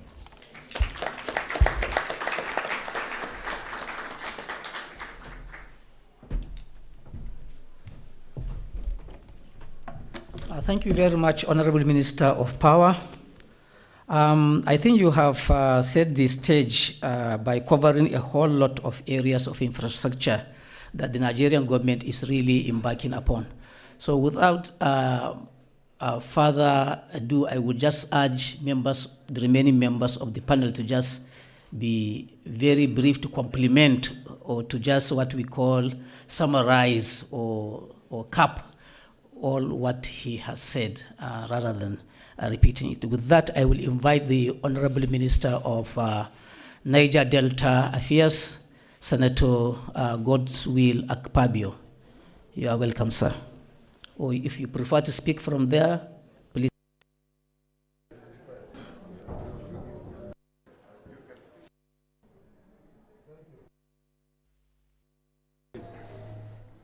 Thank you. Your Excellencies, ladies and gentlemen, let me say that I'm delighted to be here, and I want to join my other speakers to thank the organizers of this forum, and especially welcome our would-be investors who have been here since morning, showing seriousness and listening very well before embarking on the venture of coming to join us in Nigeria. When I was invited, I was specifically told to mention the area that I cover as a minister, Minister of Niger Delta Affairs, covering the 9 states that are very contiguous within the littoral areas of Nigeria. That is Abia State, Imo State, Ondo State, Akwa Ibom, Bayelsa, Rivers, Cross River State, and Edo State. Now, within the 9 states of the Niger Delta, the opportunities for investment are enormous. Each and every one of them is oil producing. And I would say that before 1960, the major stay of the economy was agriculture. So we had the cotton production in the north. We had the palm oil in the southeast. We had the cocoa in the southwest. And a lot of enormous achievements were made by governments at that time. A lot of development came up. In fact, that was when we had the first television studio. We had the 6-story building. We had a lot of roads, so many infrastructure, the stadium in Ibadan, and so many things. And we had the ground-up pyramids in those days. Nigeria was well known for those things, and in fact, some were even exported. But since the discovery of oil in the Niger Delta in 1956, of course, the attention was shifted to oil. I do know that Nigeria is endowed with a lot of mineral resources. I had a discussion with Alhaji Maita Masule, may his soul rest in peace. He was the first minister of, in charge of mines and power, and he told me that we have more gold between the Zamfara belt up to Nasarawa than the whole of South Africa. But that a decision was made that since oil was easy to scoop from the ground, we should go first with oil before going into other areas. He told me that, and I believe him. And so in the Niger Delta, for instance, in the 9 states, if you start from Ondo and you're interested in cocoa, you'll be very surprised. Cocoa today, the price is much in the market, much better than even oil. And then, of course, in the southeast and south-south, where we have the Imo, Abia, Akwa Ibom, and the other states, you have a lot of palm oil belt. That is the palm oil belt of Nigeria. And so palm oil today sells much higher than oil. And so if you invest in it, you will definitely get returns on investment. Where the small seedling that was taken from Naifo in the Niger Delta and taken to Malaysia is what made Malaysia the world's largest exporter of palm oil. And I think Nigeria is very ready to go back as we diversify our economy. We are now looking at Nigeria beyond oil and beyond the pandemic. So for the Niger Delta region, the topic is very simple. How can we build excellence in terms of infrastructure to attract investors, ensure reform, and also get results, and then take a look at the future of the region. Now, why is this so important that as a minister I'm singled out to speak? It's because of the importance of that region. I was just looking at the GMD now. He knows very well that if that region is touched, a lot of things will happen, because like somebody said here, the minister of petroleum, it will take at least 30 to 50 years before we can actually look away from fossil energy. It will take up to 30 to 50 years. So that is the belt of Nigeria where you have the oil and gas. And of course, even the chair we are sitting on, byproduct of all those things, the LNG plants and all that. Then above all, the blue economy. We look at the seashores. We have areas in the Niger Delta today, outside the ports that have been developed, in Port Harcourt, in Bonny, in Warri, and a few other areas. We have places that we are earmarking for deep sea ports. And you have about 16 to 18 meters of draft without dredging. So if you are able to invest in it, you can have a major deep sea port that will form as a transshipment port for the whole of West Africa, and even some parts of Sao Tome, Principe, Equatorial Guinea, and others. And of course, plans are on the way. We've gone very far.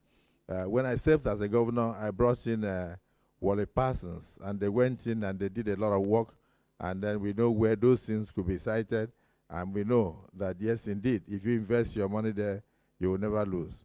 Then just to say, why is Nigeria such why did we make a journey here? It is for us to re-establish the bond that had existed between the colonial masters and the African countries, and particularly to bring the French and the English together.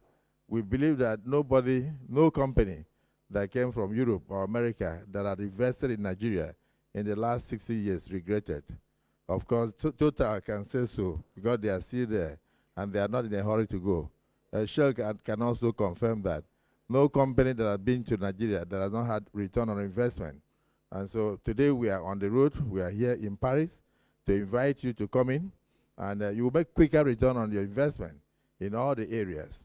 Now, what will be most interesting for the Niger Delta region is the fact that we want to add a kind of value, lesser value chain to what we have as products. Outside the agri area, the oil and gas, the gas is enormous, and we are sitting on gas in the entire Niger Delta. The GMD and others have alluded to what I'm saying. And so it's something that if we tap, we can actually gain a lot. Outside domestication for our use, we can also export. And if we want to use the gas that we have, we want to process it for even our usage. You have the market with over 200 million households waiting to make use of it. So that's why we are inviting you and saying, yes, come in, put in your money here, and then you will never regret. Then, of course, I look at the area of what I may say, human beings, in terms of human beings and culture. If you come into tourism in the Niger Delta region, you will not regret it, because, of course, it's a burgeoning area that the money is there, the money is available, and the people are very creative in all areas. We are quite ready, and I will be very glad to have you join us in that area. And so today, the Niger Delta region is very ready for you. Before the advent of this administration, what characterized the region was what they call neglect, marginalization, and restiveness. In fact, at the time, the governments in the past used to say that the plans for the Niger Delta region were in the pipelines. And so there was a bit of conspiracy among the youthful population to break the pipelines to bring out the plans. And so, so that led to what they call militancy.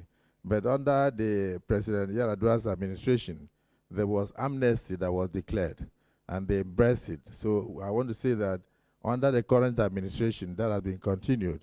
So with that amnesty program, if you come to Nigeria today, other Nigerians really agree with me, all of them, nobody will say no. The most peaceful region today in the whole country is the Niger Delta region. This is the truth, and that is why I was speaking. The Minister of Foreign Affairs, so you agree with me. That was why you insisted I must come here to speak, that to let them know that if you are coming, don't go to any other region. The first place you face is the Niger Delta region, because that is the most peaceful region. Yes, development works best in an area of peace, and so even when the NSA, National Security Advisor, was speaking, he also said that the indices so far showed that on the maritime waters, which is the Niger Delta, we have not had for 1 quarter any incidents of kidnapping or even sea piracy. And then he said only 3 minor cases were reported. So we have been able to prepare the place for you. Right now, the waterways are safe, the ground is safe, no kidnapping, no militancy, and no incidences on the waterways. And so it's out all ready for investment. So whilst I align myself with my colleagues on all that have been said here, mine is just to concur and say, yes, if you are coming, please face my side first. Come to Niger Delta, that we are very ready for you. Outside that, I don't know, the minister said something about power. In the Niger Delta, even the state governments have built their own independent power plants. As a governor, I also had one, I built one. So I produce it, even though we add it to the national grid.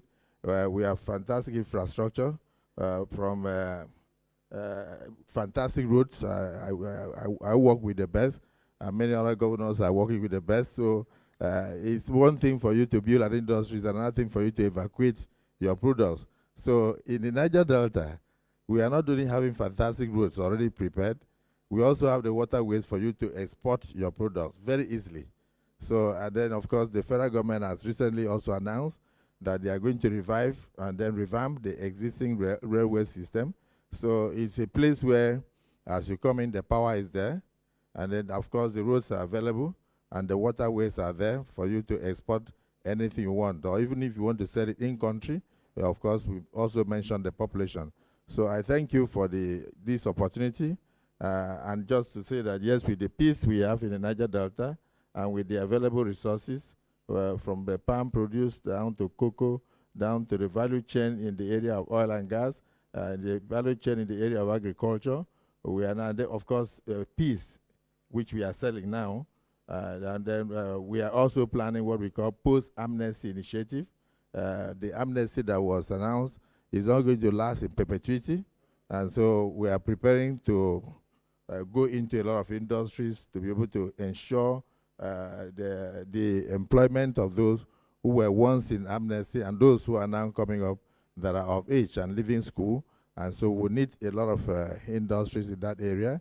And we're very glad to partner with you to give you the opportunity to come in with all the available tax incentives available in Nigeria today. Whatever you invest, I'm telling you, you cannot have it better in any other country. Thank you so much.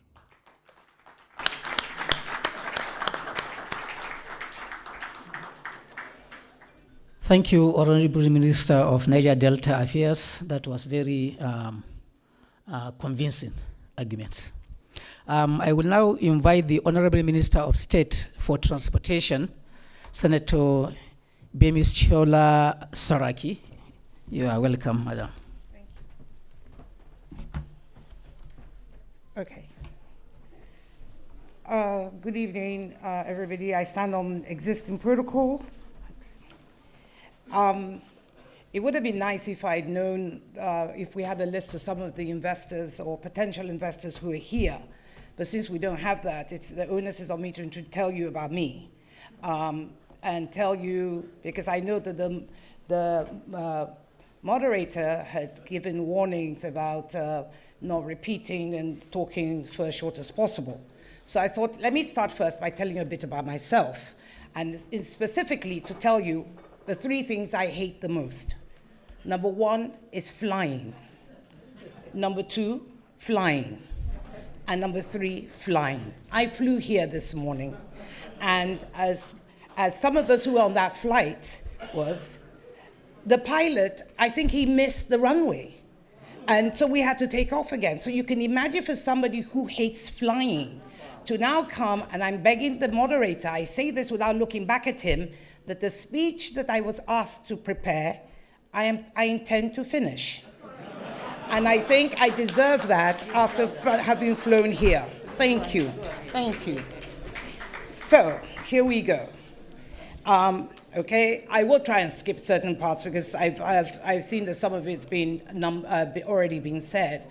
And for the gentleman sitting behind me here who can see all the paper, probably sitting there thinking, oh my God, she's going to read all that. But you can see how large the print is because I need glasses. Okay, so don't panic. Okay, but truly I am honored and delighted to have been asked to participate at this International Partnership Forum to discuss, and I quote, building excellence for the future of Nigeria's transportation system, reforms, results, and road ahead. In the beautiful city of Paris, the capital of a nation once described as a land of true freedom, democracy, equality, and fraternity. So I am optimistic that this address will shed light on where Nigeria is with respect to its transport system, the efforts we are making, and the opportunities that abound within the sector. Distinguished ladies and gentlemen, almost 6 years ago, the world gathered here in Paris in November 2015 to collectively chart a course towards tackling the challenge of climate change, with the purpose of leaving our children a planet that is cleaner and safer. 6 years on, we all have borne witness to just how intimately connected we are, and the need for a collective approach to the task of nation building and development. The consensus reached in the Paris Agreement is that the world needs a new model of development and growth that will be beneficial to all.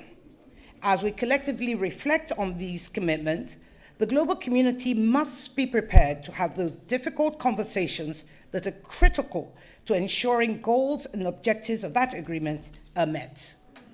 President Muhammad Buhari reaffirmed in Glasgow last week that the pathway to adaptation resilience to the realities of climate change will require innovative action from all in an interconnected world. And one of the key lessons of the unprecedented impact of the COVID-19 pandemic is that unlike individuals, global issues cannot be confined within borders, and conversely, the global solutions necessitate cooperation beyond our traditional understanding of boundaries of sovereign states. So it has turned out that we truly are our brother's keepers. So why should the world care about what happens in Africa? The world must care about Africa because how African nations tackle development through its policies and projects are not only beneficial to its citizens, but also reverberate positively or negatively on the global stage. Africa still lags behind the rest of the world in coverage of key infrastructure, including road, rail transportation, and water infrastructure. Closing the continent's huge infrastructure deficit is vital for the continent's development, as improved infrastructure will facilitate increased intra-regional trade, reduce the cost of doing business, enhance competitiveness, create employment, and reduce the tide of illegal migration. According to the African Development Bank, an estimated $170 billion per year by 2025 will be required to finance Africa's infrastructural needs, with an estimated gap of about $100 billion yearly. In response to this, our administration's vision for economic recovery, diversification, and sustainability led to the Economic Recovery and Growth Plan that you've heard so many times and will continue to hear, initiative which focused on non-oil sectors such as agriculture, transportation, industrialization, science, technology, and innovation. The government appreciates that human capital and gender inclusion are key to growth. The policies that are adopted by government must be mindful of the disproportionate challenges that women face due to infrastructural deficiencies, so that women become a critical component to economic recovery and growth. Engaging women and women-based enterprises on the supply and value chains of the infrastructural sector must become an important part of the global ambition of post-pandemic recovery.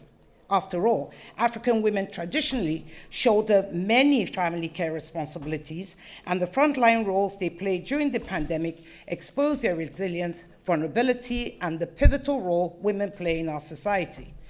It is this administration's conviction that this is a pathway to ensure food security, job creation, a competitive business environment, and foreign direct investment.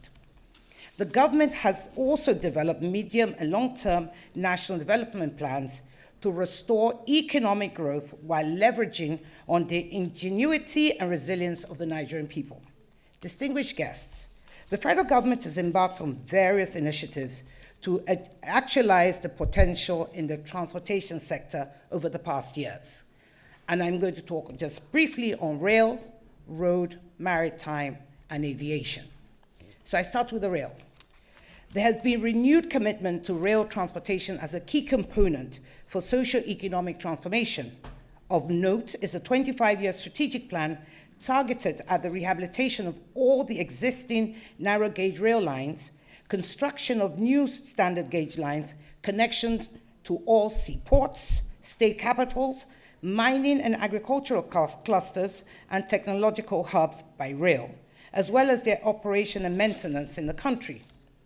This has led to some success stories, such as the commissioning of the Abuja-Kaduna, Warri-Itakpe, and the Lagos-Ibadan rail lines, as well as the wagon assembly plant in Ogun State. These are now all operational for both commercial and passenger activities. Our proposed rail projects will generate sustained freight growth of an average of 7.9% between 2021 and 2025. Of these projects, Port Harcourt to Maiduguri, Kano to Maradi in Niger Republic, and Kaduna-Kano are already at the commencement stage. In the bid to reposition the corporation for effective management and efficient service delivery, the administration has taken the initial steps towards unbundling and commercializing the Nigerian Railway Corporation into 4 subsidiaries, namely regulatory, which government intends to retain, infrastructure, operations and services, like the rolling stock operations, creation and procurement. The unbundling will optimize operations and costs, advance private sector participation, drive competition in the industry, enhance service delivery for customers, and improve infrastructure and other asset maintenance.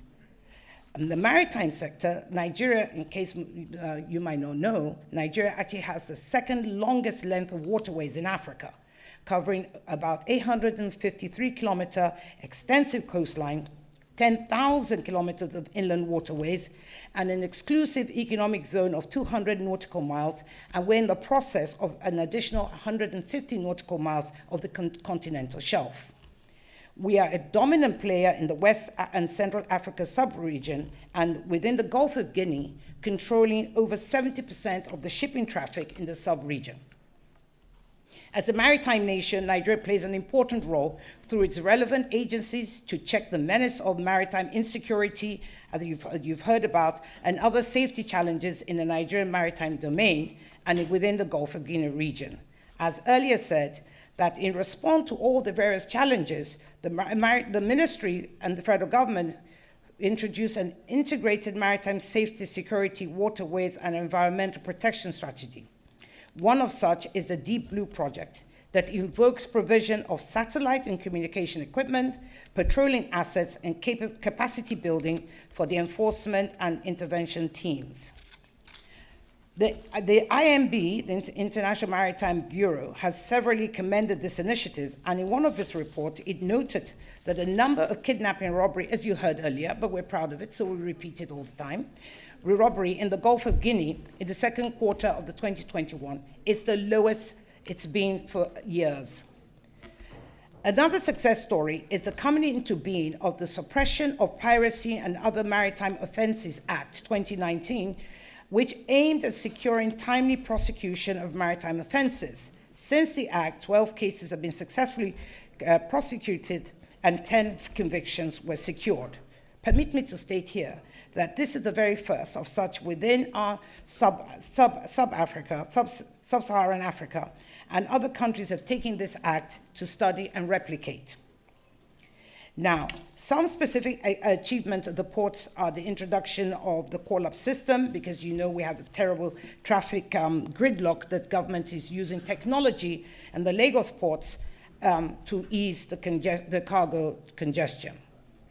We have the Nigerian Shippers Council is promoting the development of inland dry ports, container freight stations, and vehicle transit areas in partnership with private investors to facilitate trade by seamless and safe movement of freight to and from the seaport and within the country.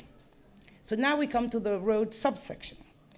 Okay, now the federal government network, the federal road network is 35,000 kilometers, representing about 17% of the national road network of 200,000 kilometers. The rest of it belongs to the states. However, there are strategic routes that carry 70% of the road traffic in Nigeria and connect major cities in the 6 geopolitical zones of the country, making it a major enabler in the Nigerian economy. We continue to make investments in upgrading the road stock despite the paucity of financial resources. In addition to regular sources of income, the government is also deploying innovative funding approaches for strategic road projects. My fellow minister has already mentioned the Presidential Infrastructural Development Fund, who is investing over $1 billion in 3 flagship projects: the Lagos-Ibadan Expressway, the Second Niger Bridge, the Abuja-Kaduna Zaria-Kano Expressway. Mr. President signed an Executive Order 7 that's what to mobilize private investment into the development of key roads and bridges like Bodo Boni in Rivers and the Apapa Oshodi Ojota in Lagos. The Highway Development and Management Initiative is also a public-private partnership program to mobilize in its first phase over 1 trillion naira in private investment into the development and maintenance of 12 key roads of about 2,000 kilometers in length. Ladies and gentlemen, the Federal Ministry of Transportation recently embarked on a road transportation transformation program to revamp the subsector, thus enabling it to create millions of jobs, contribute immensely to the GDP growth, and enhance environmental sustainability. Upon completion, the RTTP will, amongst other things, strengthen road transport policy and regulatory framework, enhance safety and security, transition to environmentally sustainable transportation, and gender participation in the road transport subsector. The air transport subsector has seen activity return after COVID-19 global aviation disaster. Bilateral air agreements are now being restored. More domestic airlines are coming up with newer and modern aircraft in their fleet. A plan to establish Nigeria's national carrier through a public-private partnership is being vigorously pursued. There is a plan to concession the 4 major international airports, namely the Murtala Mohammed International Airport in Lagos, the Nnamdi Azikiwe International Airport in Abuja, the Malam Aminu Kano International Airport in Kano, and the Port Harcourt International Airport, of course, in Port Harcourt. Now, other areas of aviation investment include maintenance, repair and overhaul center, development of cargo agro-allied terminal, establishment of an aviation leasing company, establishment of airport cities in our international airports. Whilst we've recorded many successes, there are still some challenges within the transportation sector. These challenges include minimal intermodal connection, insufficient funding, stringent legal and regulatory framework, multiple taxation, duplication of functions that could cause interagency conflicts. And in line with this, the federal government has set up within the ministry areas to look into these problems. The ministry is also active is an active part of the ease of doing business intervention of the current administration under the Presidential Enabling Business Environment Council. The Council's reform activities are aimed at making a progressively easier place to start and grow a business. These efforts resulted in Nigeria moving up an unprecedented 39 places in the World Bank's flagship Doing Business report over the past 3 cycles of the report, and being twice recognized as a global top 10 reformer due to the reforms at our seaports, airports, and within the country that are facilitating trading with Nigeria and across. The ratification of the African Continental Free Trade Area Agreement, AFTA, has created the opportunity for Nigeria to leverage its geographical position, large domestic market, and industrial capacity to become the transportation hub for Africa. Let me recap this. The Nigerian transportation sector is working to align with global best practices and promote policy, legal, and institutional reforms. These include incorporating the use of intelligent transport system, ensuring full automation of its ports and other mobility processes. Similarly, the Transportation Ministry advocates for private-public partnership in developing infrastructure and operations under a sustainable environmental condition in all modes of transportation, with a culture of timely maintenance of transport infrastructure. For investment and partnership to happen, prospective partners must show mutual respect, desire for justice and equity in the pursuit for oneness. Nothing has demonstrated this so vividly as the current effort to return to us African artifacts taken away one way or the other out of the continent to Europe and back to us in Africa. An exercise that has drawn wide commendation and applause across the continent, and for which the French president, your president, President Macron, has graciously taken up as a responsibility and a program of cooperation.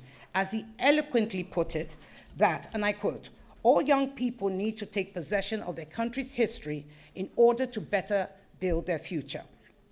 When the Nigerian statistics are given, a nation of over 200 million people with different and varied culture, religion, and beliefs, a nation with 526 different languages, not dialects, actual languages, People are amazed at how difficult it must be to govern such a country. But then again, even General Charles de Gaulle had once pondered over such a question, not about Nigeria, but his own country, France, for he once remarked, and I quote, "How can you govern a country which has 246 varieties of cheese?" In a world where prosperity of all nations is intricately linked, I assure you all that we at the Federal Ministry of Transportation and other related institutions are ready to work with you to attain the shared ambition of growth and sustainability. And thank you so much for listening to me. Thank you. See, it wasn't so bad. Thank you.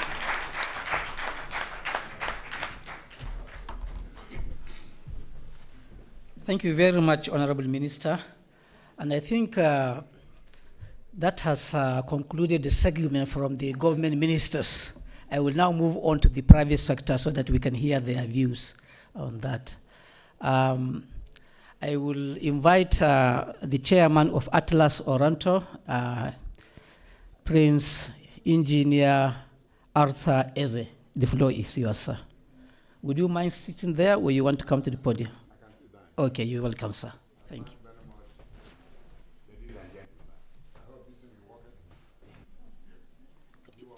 It's not. Honorable Ministers, my friend Ambassador Kingibe, Honorable Minister for Foreign Affairs, my speech is based on advice. I want to advise you people, the French people. I've traveled everywhere in the world. Traveled everywhere in Africa, traveled in Europe. I traveled to Congo, Kinshasa, Congo, Brazzaville, Equatorial Guinea, Zambia, Guinea-Bissau, all the French territories. And what I saw, the Chinese have taken over. The French are still wondering about in Paris. The Chinese have taken over. Your empire is decaying. The empire your forefathers started. Well, what are you going to tell your new generation? You have opportunity to move into Africa, just as the Chinese. The Chinese, their government give them money, their bank give them money. You see them from everywhere, they are everywhere. Everywhere. My advice to go talk to your government, talk to your bank, to move down to Africa where you have anything you want, particularly in Nigeria. I could remember when Elizabeth, former managing director, Total, when Buhari became the president of Nigeria, she was the first company she saw. She came to me, I took him to Buhari. Buhari love your people, love French people. They are straightforward people, because Buhari is very straightforward. If you get Buhari, get anything you want. Just tell him the truth. Don't fear about Africa. Don't fear about Nigeria. Start from Nigeria. The door is open. We have everything. We have copper, we have gold. I have about 22 oil blocks everywhere in Africa. I have copper, I have gold, I have mining, everywhere. It's an opportunity for you. My dear MD Tota, listen to me. Otherwise, your new generation will blame you. I finished my speech.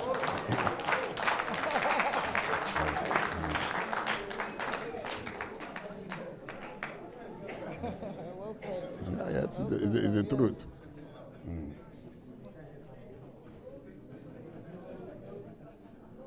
Tell them the truth.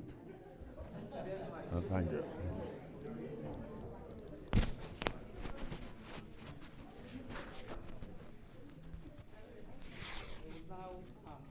Can I get the, okay, I will now seize the opportunity to invite the Senior Vice President of Africa Total Energies. The floor is yours, sir.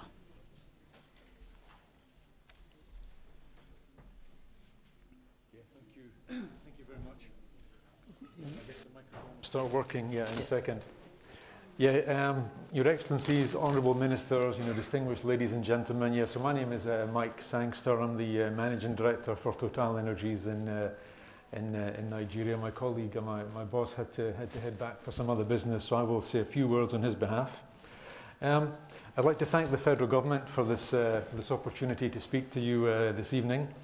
And I think I want to just take a slightly different tact on some of the previous presentations and maybe talk a little bit about gas and about the role that infrastructure has to play in the development for gas. But let me just say a few words about our company before I start. You know, TotalEnergies has been in Nigeria, I think, for some 60 years now, and we are the only integrated international oil and gas company in the country. Now, we cover all the areas of the upstream business, the onshore, the conventional shallow water and the deep offshore, and also the downstream part of the business as well. We have 577 service stations across all 36 states in the country and indeed the Federal Capital Territory. And I think we can also be proud as well as to what we've done in terms of infrastructure for the deep water. We developed the last three major deep water projects, Akpo in 2008, Usan in 2012, and indeed the most recent one, Egina, just at the end of 2018. And again, I think despite the crisis we've all been through with the coronavirus and the oil price, we continue investing in the country, and we have a new project called Aikike, which is due to start up next year.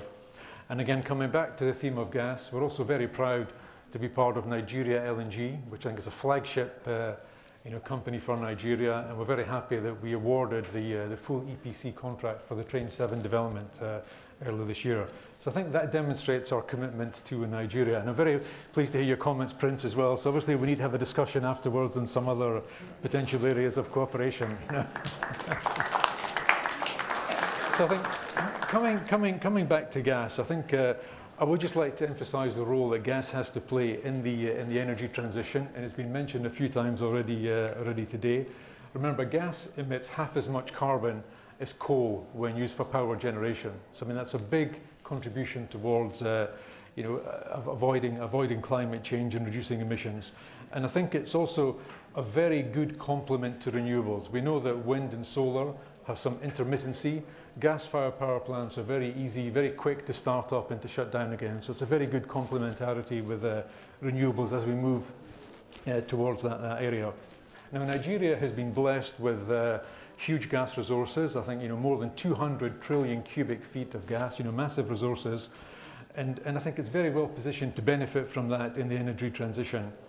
I'm very happy to be part with the Minister of State for Petroleum Resources and the GMD of NNPC to be part of the Decade of Gas initiative, which was launched by the President earlier this year, which I think will also play a key role as well in the national climate change policy, which I think is important for Nigeria as well. And we all saw the President's speech in Glasgow a few days ago talking about being carbon neutral by 2060. So again, I think gas has a major role to play in that.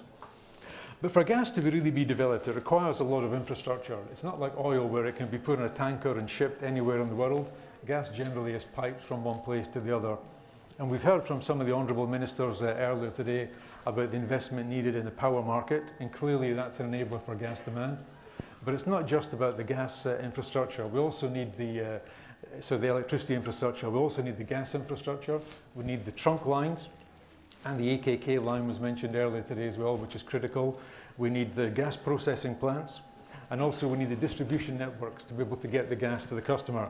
And I don't have slides, but if I look at the domestic demand in Nigeria today, it's all around the gas pipelines, the trunk lines, and the distribution networks. So I think it's important that the country invests in the gas transmission infrastructure and the distribution networks to bring the gas to the markets. We're an important supplier of gas in the domestic market. We provide power stations, we supply gas to fertilizer plants and indeed to mini LNG plants. And we can see the benefit, the economic multipliers that we see in the community coming from these value-added industries. And again, I think that was a point that was made in one of the previous panels as well. So I think it's important to develop gas, to develop the infrastructure.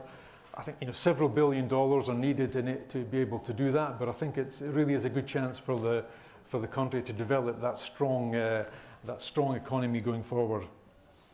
As I said, we've been a partner in Nigeria for some 60 years.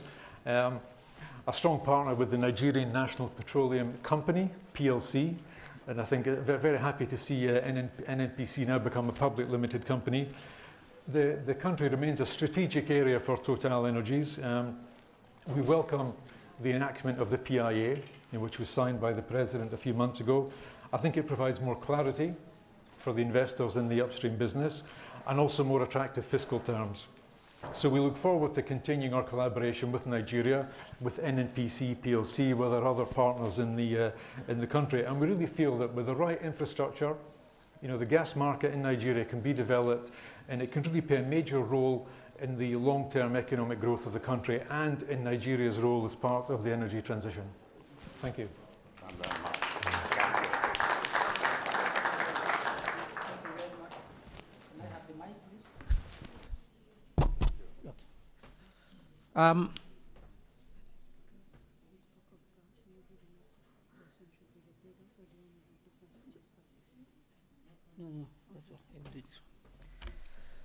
Thank you very much for that, and sorry about this slight pause. May I now call on Mr. Munir Al-Hoz, CEO of Business France Nigeria. Let me see us.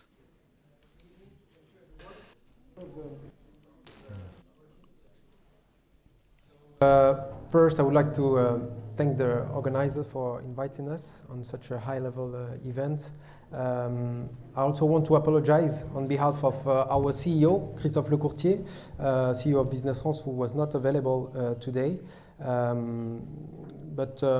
Yes, I will try to represent him and to introduce you to our work. Well, our agency Business France is not focused on infrastructure projects, but we are in charge of facilitating trade between Nigeria and France. And I think everything is linked. So to start, I will just introduce, as I said, our agency and our work. We are based in Lagos at the Consulate of France in Ikoyi, and we are established since 2016. We are helping every day French companies to do business in Nigeria. We provide tailor-made services, prospection missions for companies. We support them individually, also collectively. We organize sequences of events on sectoral basis, around 5 to 7 each year. We had, for instance, in the ending of September, an event on wine and spirits. We had 20 French producers of wine, champagne, called Cognac in Lagos. We've organized a tasting with the main distributors, importers. We've also brought Nigerian companies to France. The first week of October, we had 60 Nigerian companies who participated to the French Livestock Summit in Clermont-Ferrand. And we also had 40 Nigerian companies at Ambition Africa, which is our yearly business events between France and Africa that we organize in Paris. So as I said, we are working on all types of sectors, whether industry, whether agriculture, cosmetics, health, tax, services. We cover all sectors. We've also helped French companies to do business in Nigeria in the infrastructure sector. There are also French companies already established in Nigeria in the infrastructure sector, in construction.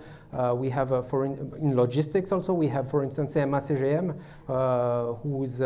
who's now in charge of the Lekki deep sea, the new Lekki deep sea port, for instance. We have also Vinci Construction, who will partner with the companies in charge of the railroad between Nigeria, that will connect Nigeria to Niger Republic, and many others. To put it in a nutshell, of course, the infrastructure gap is a key challenges that are facing French companies, but foreign companies and also Nigerian companies when they are operate in Nigeria. This lack of infrastructure is the reason of the high cost of production in the country, and also the very long delay in clearance at Apapa port, for instance. And it's really a reason that can make foreign companies hesitate before investing in Nigeria. But I really want to say to Nigeria that you can really count on French companies to bridge this infrastructure gap. French companies have totally understood that Nigeria is the market of the future, a land of opportunity. They've understood the importance and the weight of the country.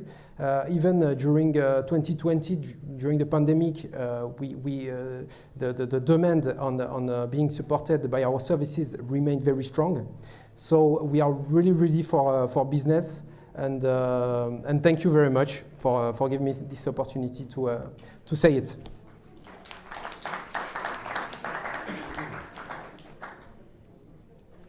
Thank you very much, Mr. Alhoz. I will now invite our last panelist, last but not least, Philip Hoblish, founder of Pegas.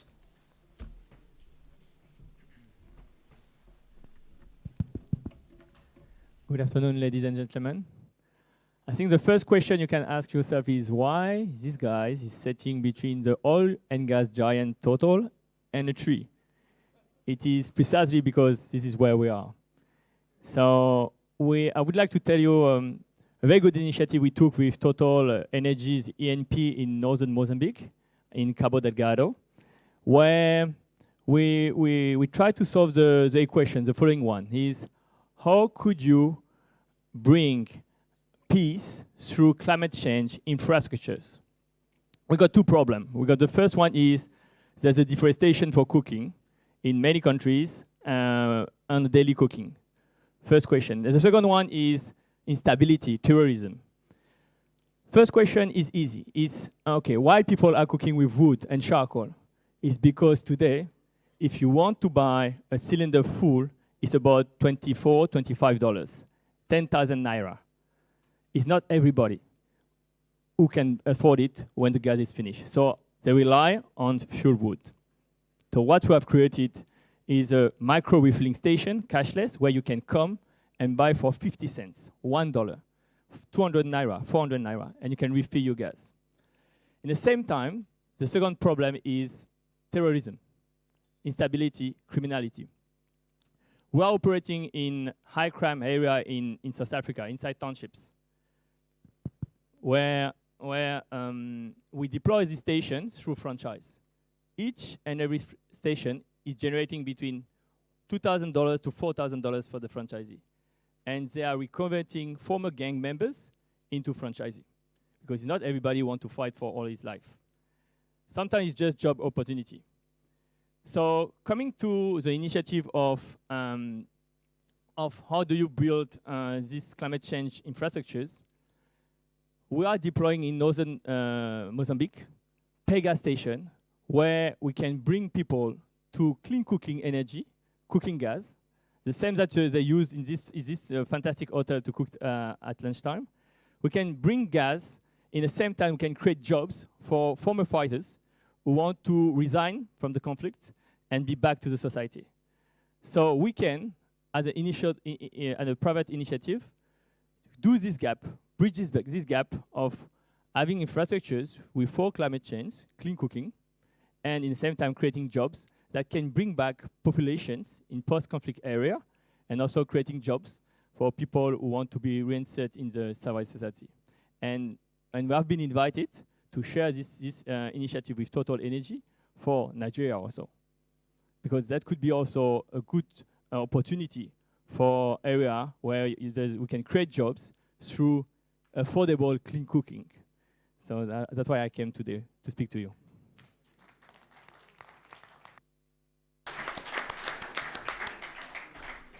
Thank you very much. I will now open the floor for questions, comments, and further analysis of, but please make it very brief. We have had a long day here. Gentleman at the back, can you give him the mic, please? Yeah.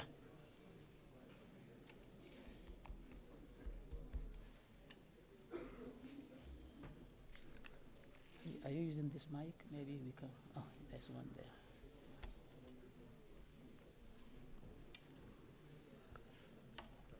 Thank you very much, Philip. I'm happy you mentioned clean cooking. I was going to raise it this morning in my own panel. Nigeria has about 5 to 10% of its population that uses clean cooking solutions.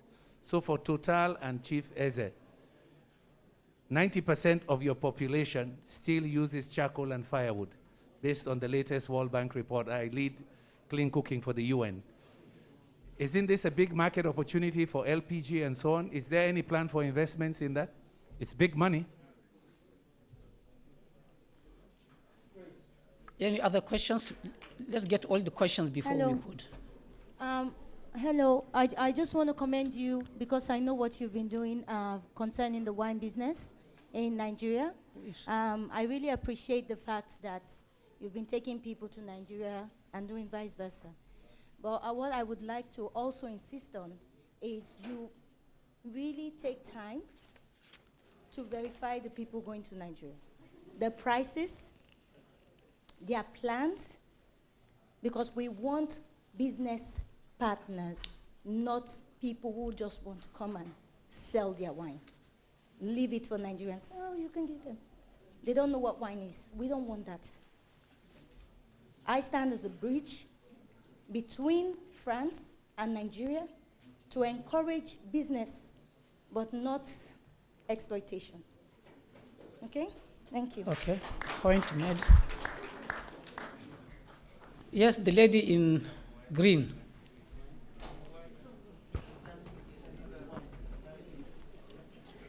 Good evening, Excellencies, ladies and gentlemen. Mine is not really a question, but a comment. And I'm focusing it on selling Nigeria in the aspect of power sector. He gave a brilliant presentation, and I wish to lay much emphasis on the need to generate more power for adequate distribution for the consumption in Nigeria. We all know, and we have heard, that the population of Nigeria is rapidly increasing. Obviously, we are good at making babies. More will be coming. So is the demand for the consumption of electricity. I kindly wish to use this opportunity to urge investors to focus in the area of renewable energy. Nigeria is a country with the natural resources, while you have the technology. There is need for cooperation. And we all know that Nigeria has the culture of migration. We travel a lot because we want comfort, not that we do not love our country. We love our country and we want to create it to become a better place that could inhabit everybody. Therefore, I wish to add to the presentation of the Minister of Power that we have a lot to invest in the area of the power sector. You could think of generating power in the aspect of the wind. We have the sun, we have the rivers, we have even artificial lakes that are created. We could also as well invest in artificial dams that you could harvest water for energy generation and adequate distribution. Thank you so much. That's my contribution. So you could invest in the renewable agenda of the President Buhari's administration. Thank you so much. Thank you. Let me just pass the response to the floor now. The Minister of Power, do you have anything to comment? No? Can you give him the contribution? Okay, that's fine then. Yeah. To add to what she has said, renewable energy is a way to go now. There is a policy of government which was approved in 2016 by President Muhammadu Buhari, geared towards increasing the energy by the year 2030 to 30,000 megawatts. And 30% of that is coming from renewable energy. So you see a lot of attention is being given to renewable energy. Right now, there are projects that are currently going on. Some of them have started using result. For instance, Kashimbila, which is already adding to the grid, 40 megawatts. There is another one in Dadinkowa in Gombe State, which is adding to the grid another 40 megawatts. It's also renewable energy, hydro. And the Zungero, which is also hydro, is 700 megawatts, which hopefully, if everything goes well according to plan, we hope to commission it in December, end of this year. That one has about 700 megawatts. We have the Katsina windmill, which has 10 megawatts. Is also nearly in completion. So in the 2022 budget, we have earmarked some amount to take off some of the MDAs from the national grid to provide solar to them independently. We have done so in one of our ministries. Recently, we have removed the Ministry of Works and Housing headquarters from the grid. It has a solar PV of 1.5 megawatts independently. So there are a lot of projects going on in that direction, and we hope to increase more through the policy that I've just mentioned, which was signed by the President. That's the 20-30-30, 30,000 megawatts, 2030, and 30% of it from the renewable energy. So thank you very much. Here, I believe perhaps I want to remind us why we are here. We are not here to provide solutions to our problems. We are here to seek for partners to come to us and help us solve some of the problems that we're having. We are working so hard. We have explained to you in the various sectors, infrastructure, security, finance, what we have been doing. We are not there yet. We really have challenges, which we are trying so hard to surmount as a government and as a people. Those challenges, we are saying they are investment opportunities for you to come in. And for you to come in, we have explained what we have been doing, some of the incentives that government have put in place for you to come to us. So thank you very much. Thank you. Any more inputs?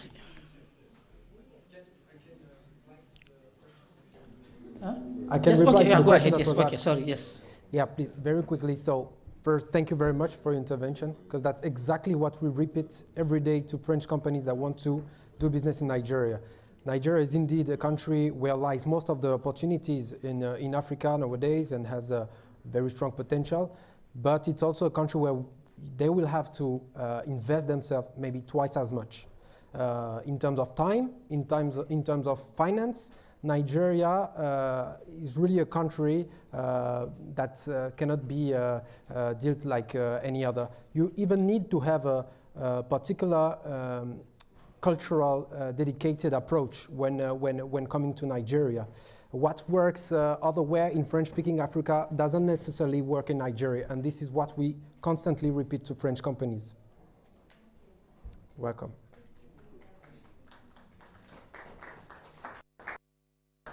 Any more questions, comments? Right. If you don't have any questions, I will just want to say that there are two components to infrastructure. Physical infrastructure and social infrastructure. What we have discussed here is physical infrastructure, road, rail, power, and so on and so forth. And this is very important. The government of President Muhammadu Buhari really wants to leave a strong legacy for the president in the area of infrastructure. And that's why we are really here asking you to come, that this is an area of priority for the government, and we want to partner with you to try and achieve something tangible for the government. However, in the area of health and education, there are also infrastructure gaps, which the government is doing a lot to try and fill. And therefore, there is also a lot of opportunity there for you that you can come and partner with the government ministers and officials to make this a reality. Much further additional comments? Oh, the Honorable Minister, before you comment, there is somebody there in the floor. Let him just take the floor. Yeah, go ahead, please. Mike.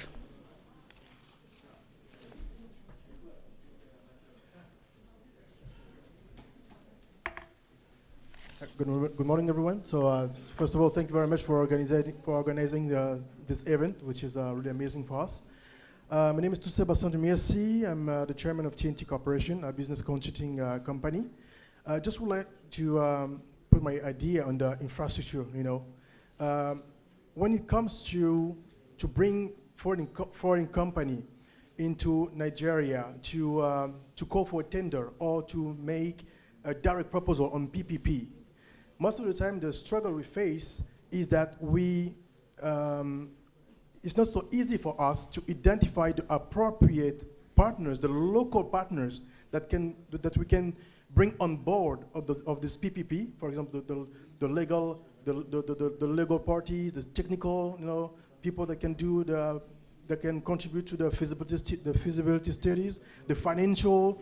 I mean, all those people, all those partners that we need to make the offer tailored to the Nigerian environment.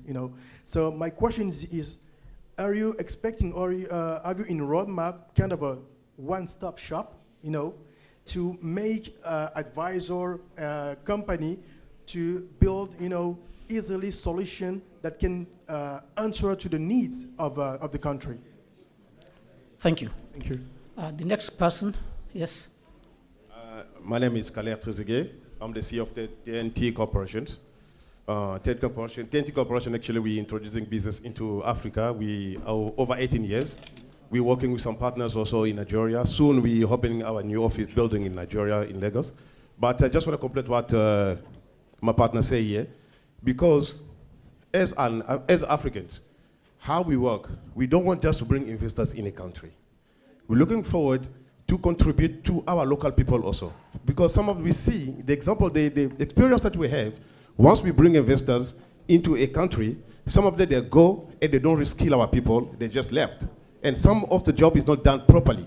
So once we start starting to calling them to go finishing their PPP jobs, and then it takes time for them to go down to those countries. So that was the experience that we say we need to be just to try to contribute and to elaborate this, to say what we need is to cooperate with our local people. So that's actually the lesson that we need to actually to tell to the Nigeria. Thank you. Okay, Honorable Minister, yes.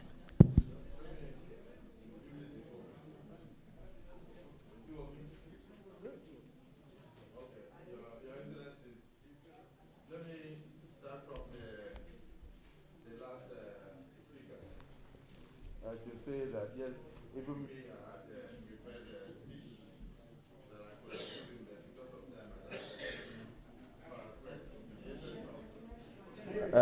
time, no.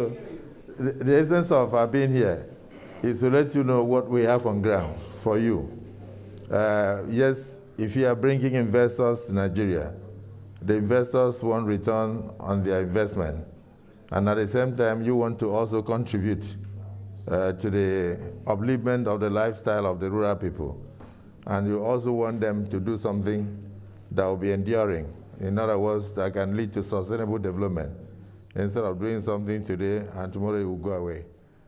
For me, I believe strongly that I share your opinion. That's why when we had the opportunity, anytime I have an opportunity to be in government, like when I was a governor, I work with the best. Because if you want to build 5-star infrastructure, you must go with 5-star construction companies. And in the same way, it will be good to bring people who are not only serious, who also have a heart, so they don't just come to exploit and go away. In the Niger Delta region that I said I was invited particularly to mention, before the advent of this administration, what we had was agitations, militancy, kidnapping, pollution of the environment and all sorts. What has happened that is different now that we are here in France is the fact that the president has not only continued with the amnesty program that brought peace, he has also ensured the commencement of what they call land reclamation, major land reclamation that cost billions in Ogoni area, and then through my ministry, we are doing the same thing to areas that were polluted. Of course, now with the commitment on gas, it simply shows that gas flaring in the Niger Delta that caused so much in terms of health hazards will come to an end. And so at the same time, the people have the training we've given to the youths, both in country and outside the country, is such that it has also led to peace. Major stakeholders engagement. That's why we are totally peaceful. So any company that you are bringing in is sure to be embraced. The people are waiting to receive any company that is coming in serious investment. And so from the area of bitumen, which we need a lot for even our road development, we have it in abundance in the Niger Delta, to even limestone that some people mentioned about cement production and all sorts. So as we diversify the economy, it's not only oil and gas. LNG and all gas, the byproducts can never end. We need all these shares, we need all these products, and of course that's where everything comes in. And then the gas that you need for the next 30 to 50 years are available in abundance. We are sitting on gas in the entirety of the Niger Delta area. Now, the other thing that used to cause problem was the memorandum of understanding between the oil companies and the host communities. So what has happened today is that we have been able to work and bring all the together so that all the oil companies, when you come, you have a format of an MOU. You're going to sign with the host communities. And automatically, that idea of disagreement has ended. And then with the PIA, there is the Petroleum Industry Act now. One of the things that the communities used to agitate for that caused trouble in the past was involvement. The communities want to be part and parcel of exploration and exploitation. And so what has happened is that they've left now about 3% inside the profit or the funds generated by the producing companies for the host communities for their own development. So they are now going to be part of it. They take the money and directly develop. That one is different from the one they call derivation fund, which is the 13% that goes to the state.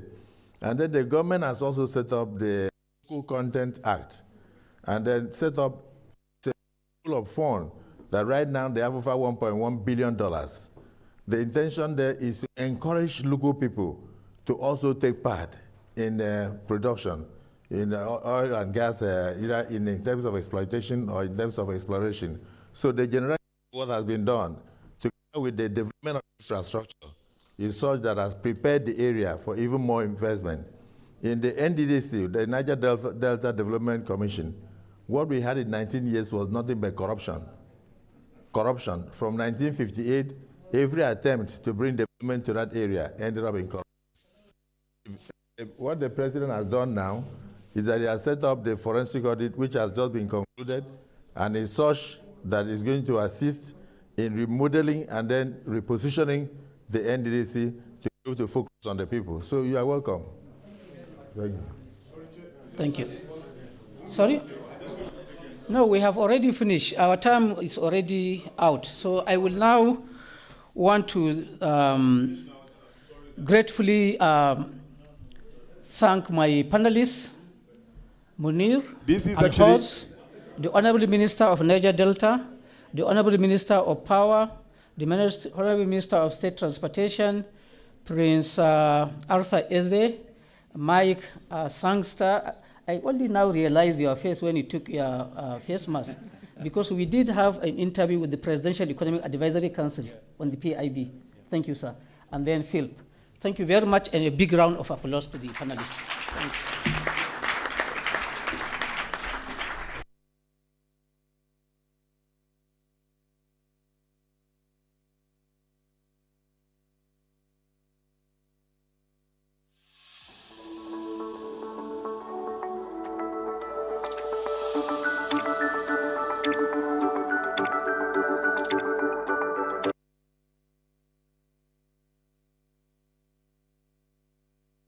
Microphone. Ladies and gentlemen, thank you very much. We are winding down, coming to the end of the program. Please calm down. We are ending it now.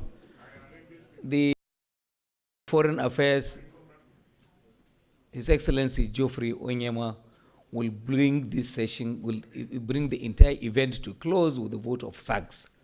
I would like to announce that when we finish from here, there is a reception upstairs, and we oblige you to move, up there for, some light refreshments before it's ended. So, Your Excellency, the Minister of Foreign Affairs, please, let's have the vote of thanks. Sorry, sir. It's a long day. Very long day. Good evening to everybody. Can you hear me? One thing at a time, I think. Can I have your attention, please? Can I have your attention, please? So, it gives me a great pleasure. I'd like to say that, of course, every good thing has to come to an end, and this is no exception. It's been a very successful day. Sorry, can we have some quiet? Can we have some quiet just for 5 minutes, and we're done, and you'll be able to leave.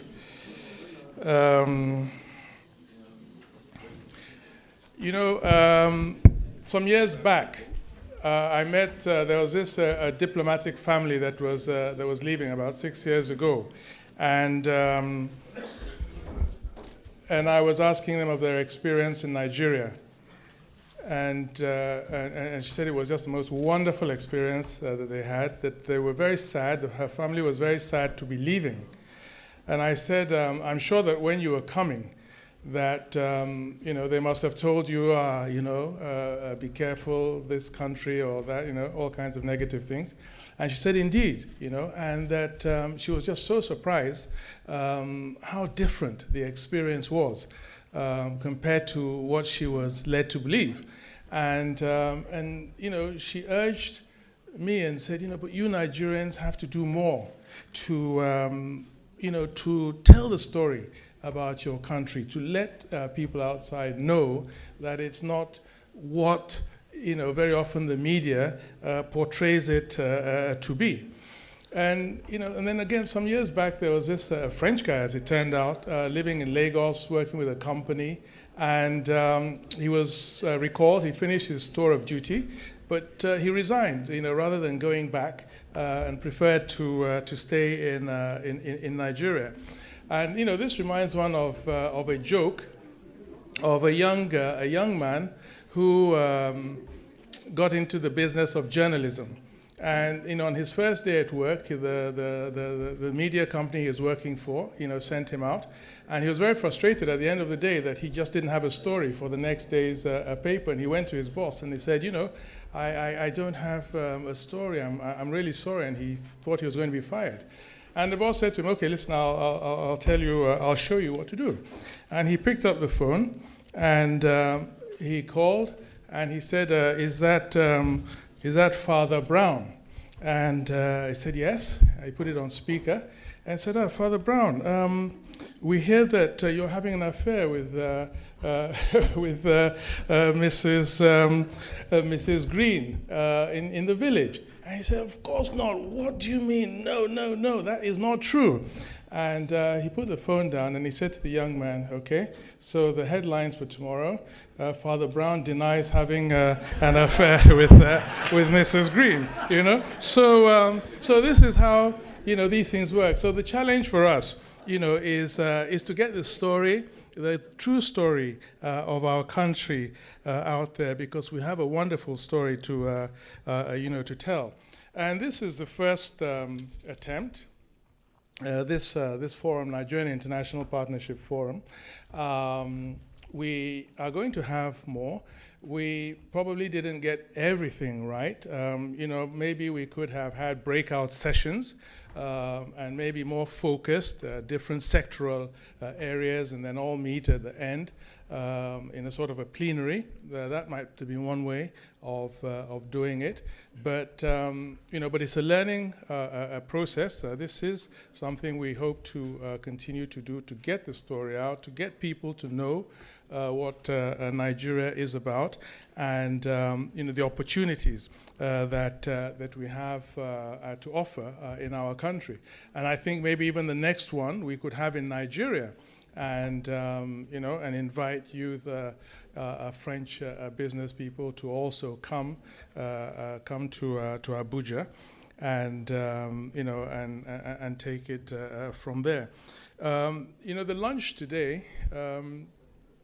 With President Macron, one of the things he was saying to our president, and it's really good because they have a really good rapport, so it gives us a good opportunity to take advantage of that rapport to really build and strengthen the relations and the trade ties between our two countries. And he was saying that yes, that we have these big French corporations in Nigeria and investing in Nigeria, but he also wants to see,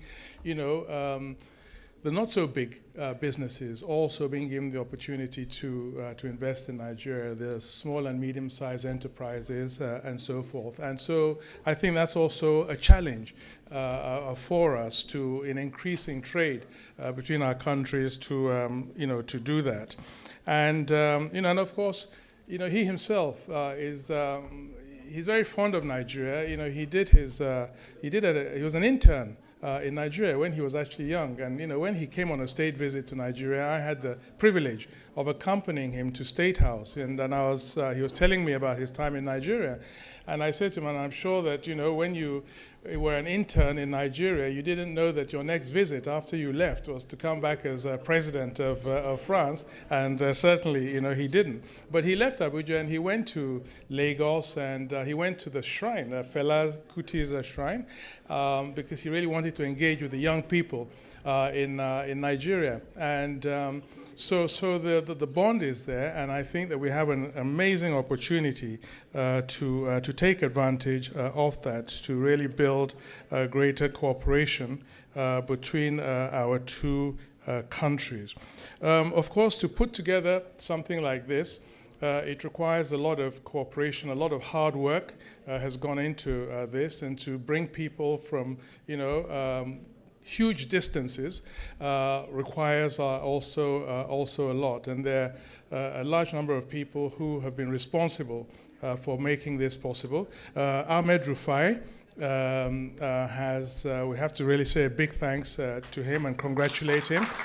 He has really done remarkably well, conceived this and saw it through with the support of a wonderful team and a lot of cooperation among some of the ministries, departments and agencies in Nigeria. And I congratulate all of them who have worked tirelessly over the last few weeks to make this possible.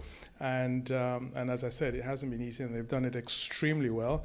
And to thank all the speakers, all the ministers, and industrialists, entrepreneurs, the French ambassador to Nigeria. So good to have you here. Brand new ambassador. Look forward to working with you. And all of you for making this such a success. The moderators were excellent, and I really thought that the level of discourse was really wonderful. I didn't see anybody sleeping the whole day. Normally in these kinds of meetings, you see hear people snoring and dozing off and everything. So it was really that stimulating, and really congratulations to all of us, and then to all of you that have stayed here, the whole day, and also for your, very positive engagement, excellent questions, provocative questions, and interventions that you've made. So it really has been a wonderful experience, and I think that we can all be proud of ourselves and congratulate ourselves. We thank the hotel and the hotel staff, the media, all of you that have made this possible. And as I said, all the speakers. So thank you all very, very much. And all of you that have come from far and wide, safe trip back home. And hopefully see you all somewhere either in Abuja or again here soon. Thank you very much, and God bless you all.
Hello? Hello?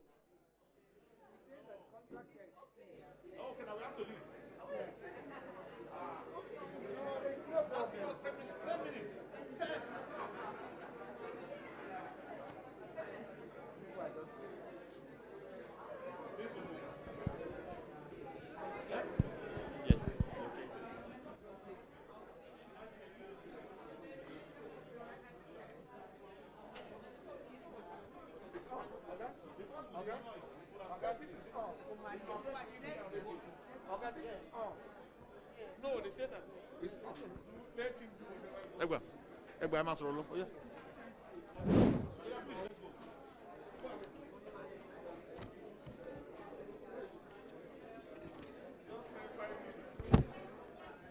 Well, gentlemen,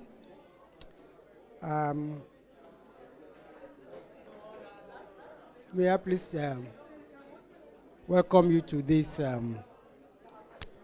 wrap-up stroke press conference on the recently concluded International Partnership Forum. Gentlemen, this is the very first edition, as you know, of what we hope would become a regular fixture. The Nigeria International Partnership Forum is designed to showcase Nigeria's investment opportunities to the global community. And I can tell you straight away that this forum has been a huge success in terms of showcasing the huge investment opportunities that abound in Nigeria. The president set the tone by telling the forum, which comprises political and business leaders from Nigeria and France, that Nigeria is open for business, and also by highlighting the measures that have been taken by its administration to ensure the ease of doing business in the country. And then in 4 plenary sessions, our political and business leaders, joined by a host of heads of multinational agencies and others, marketed Nigeria very perfectly to the forum. They spoke on the opportunities available in the various sectors, including oil and gas, banking, agriculture, the creative industry, telecoms, and the digital space, and of course transportation.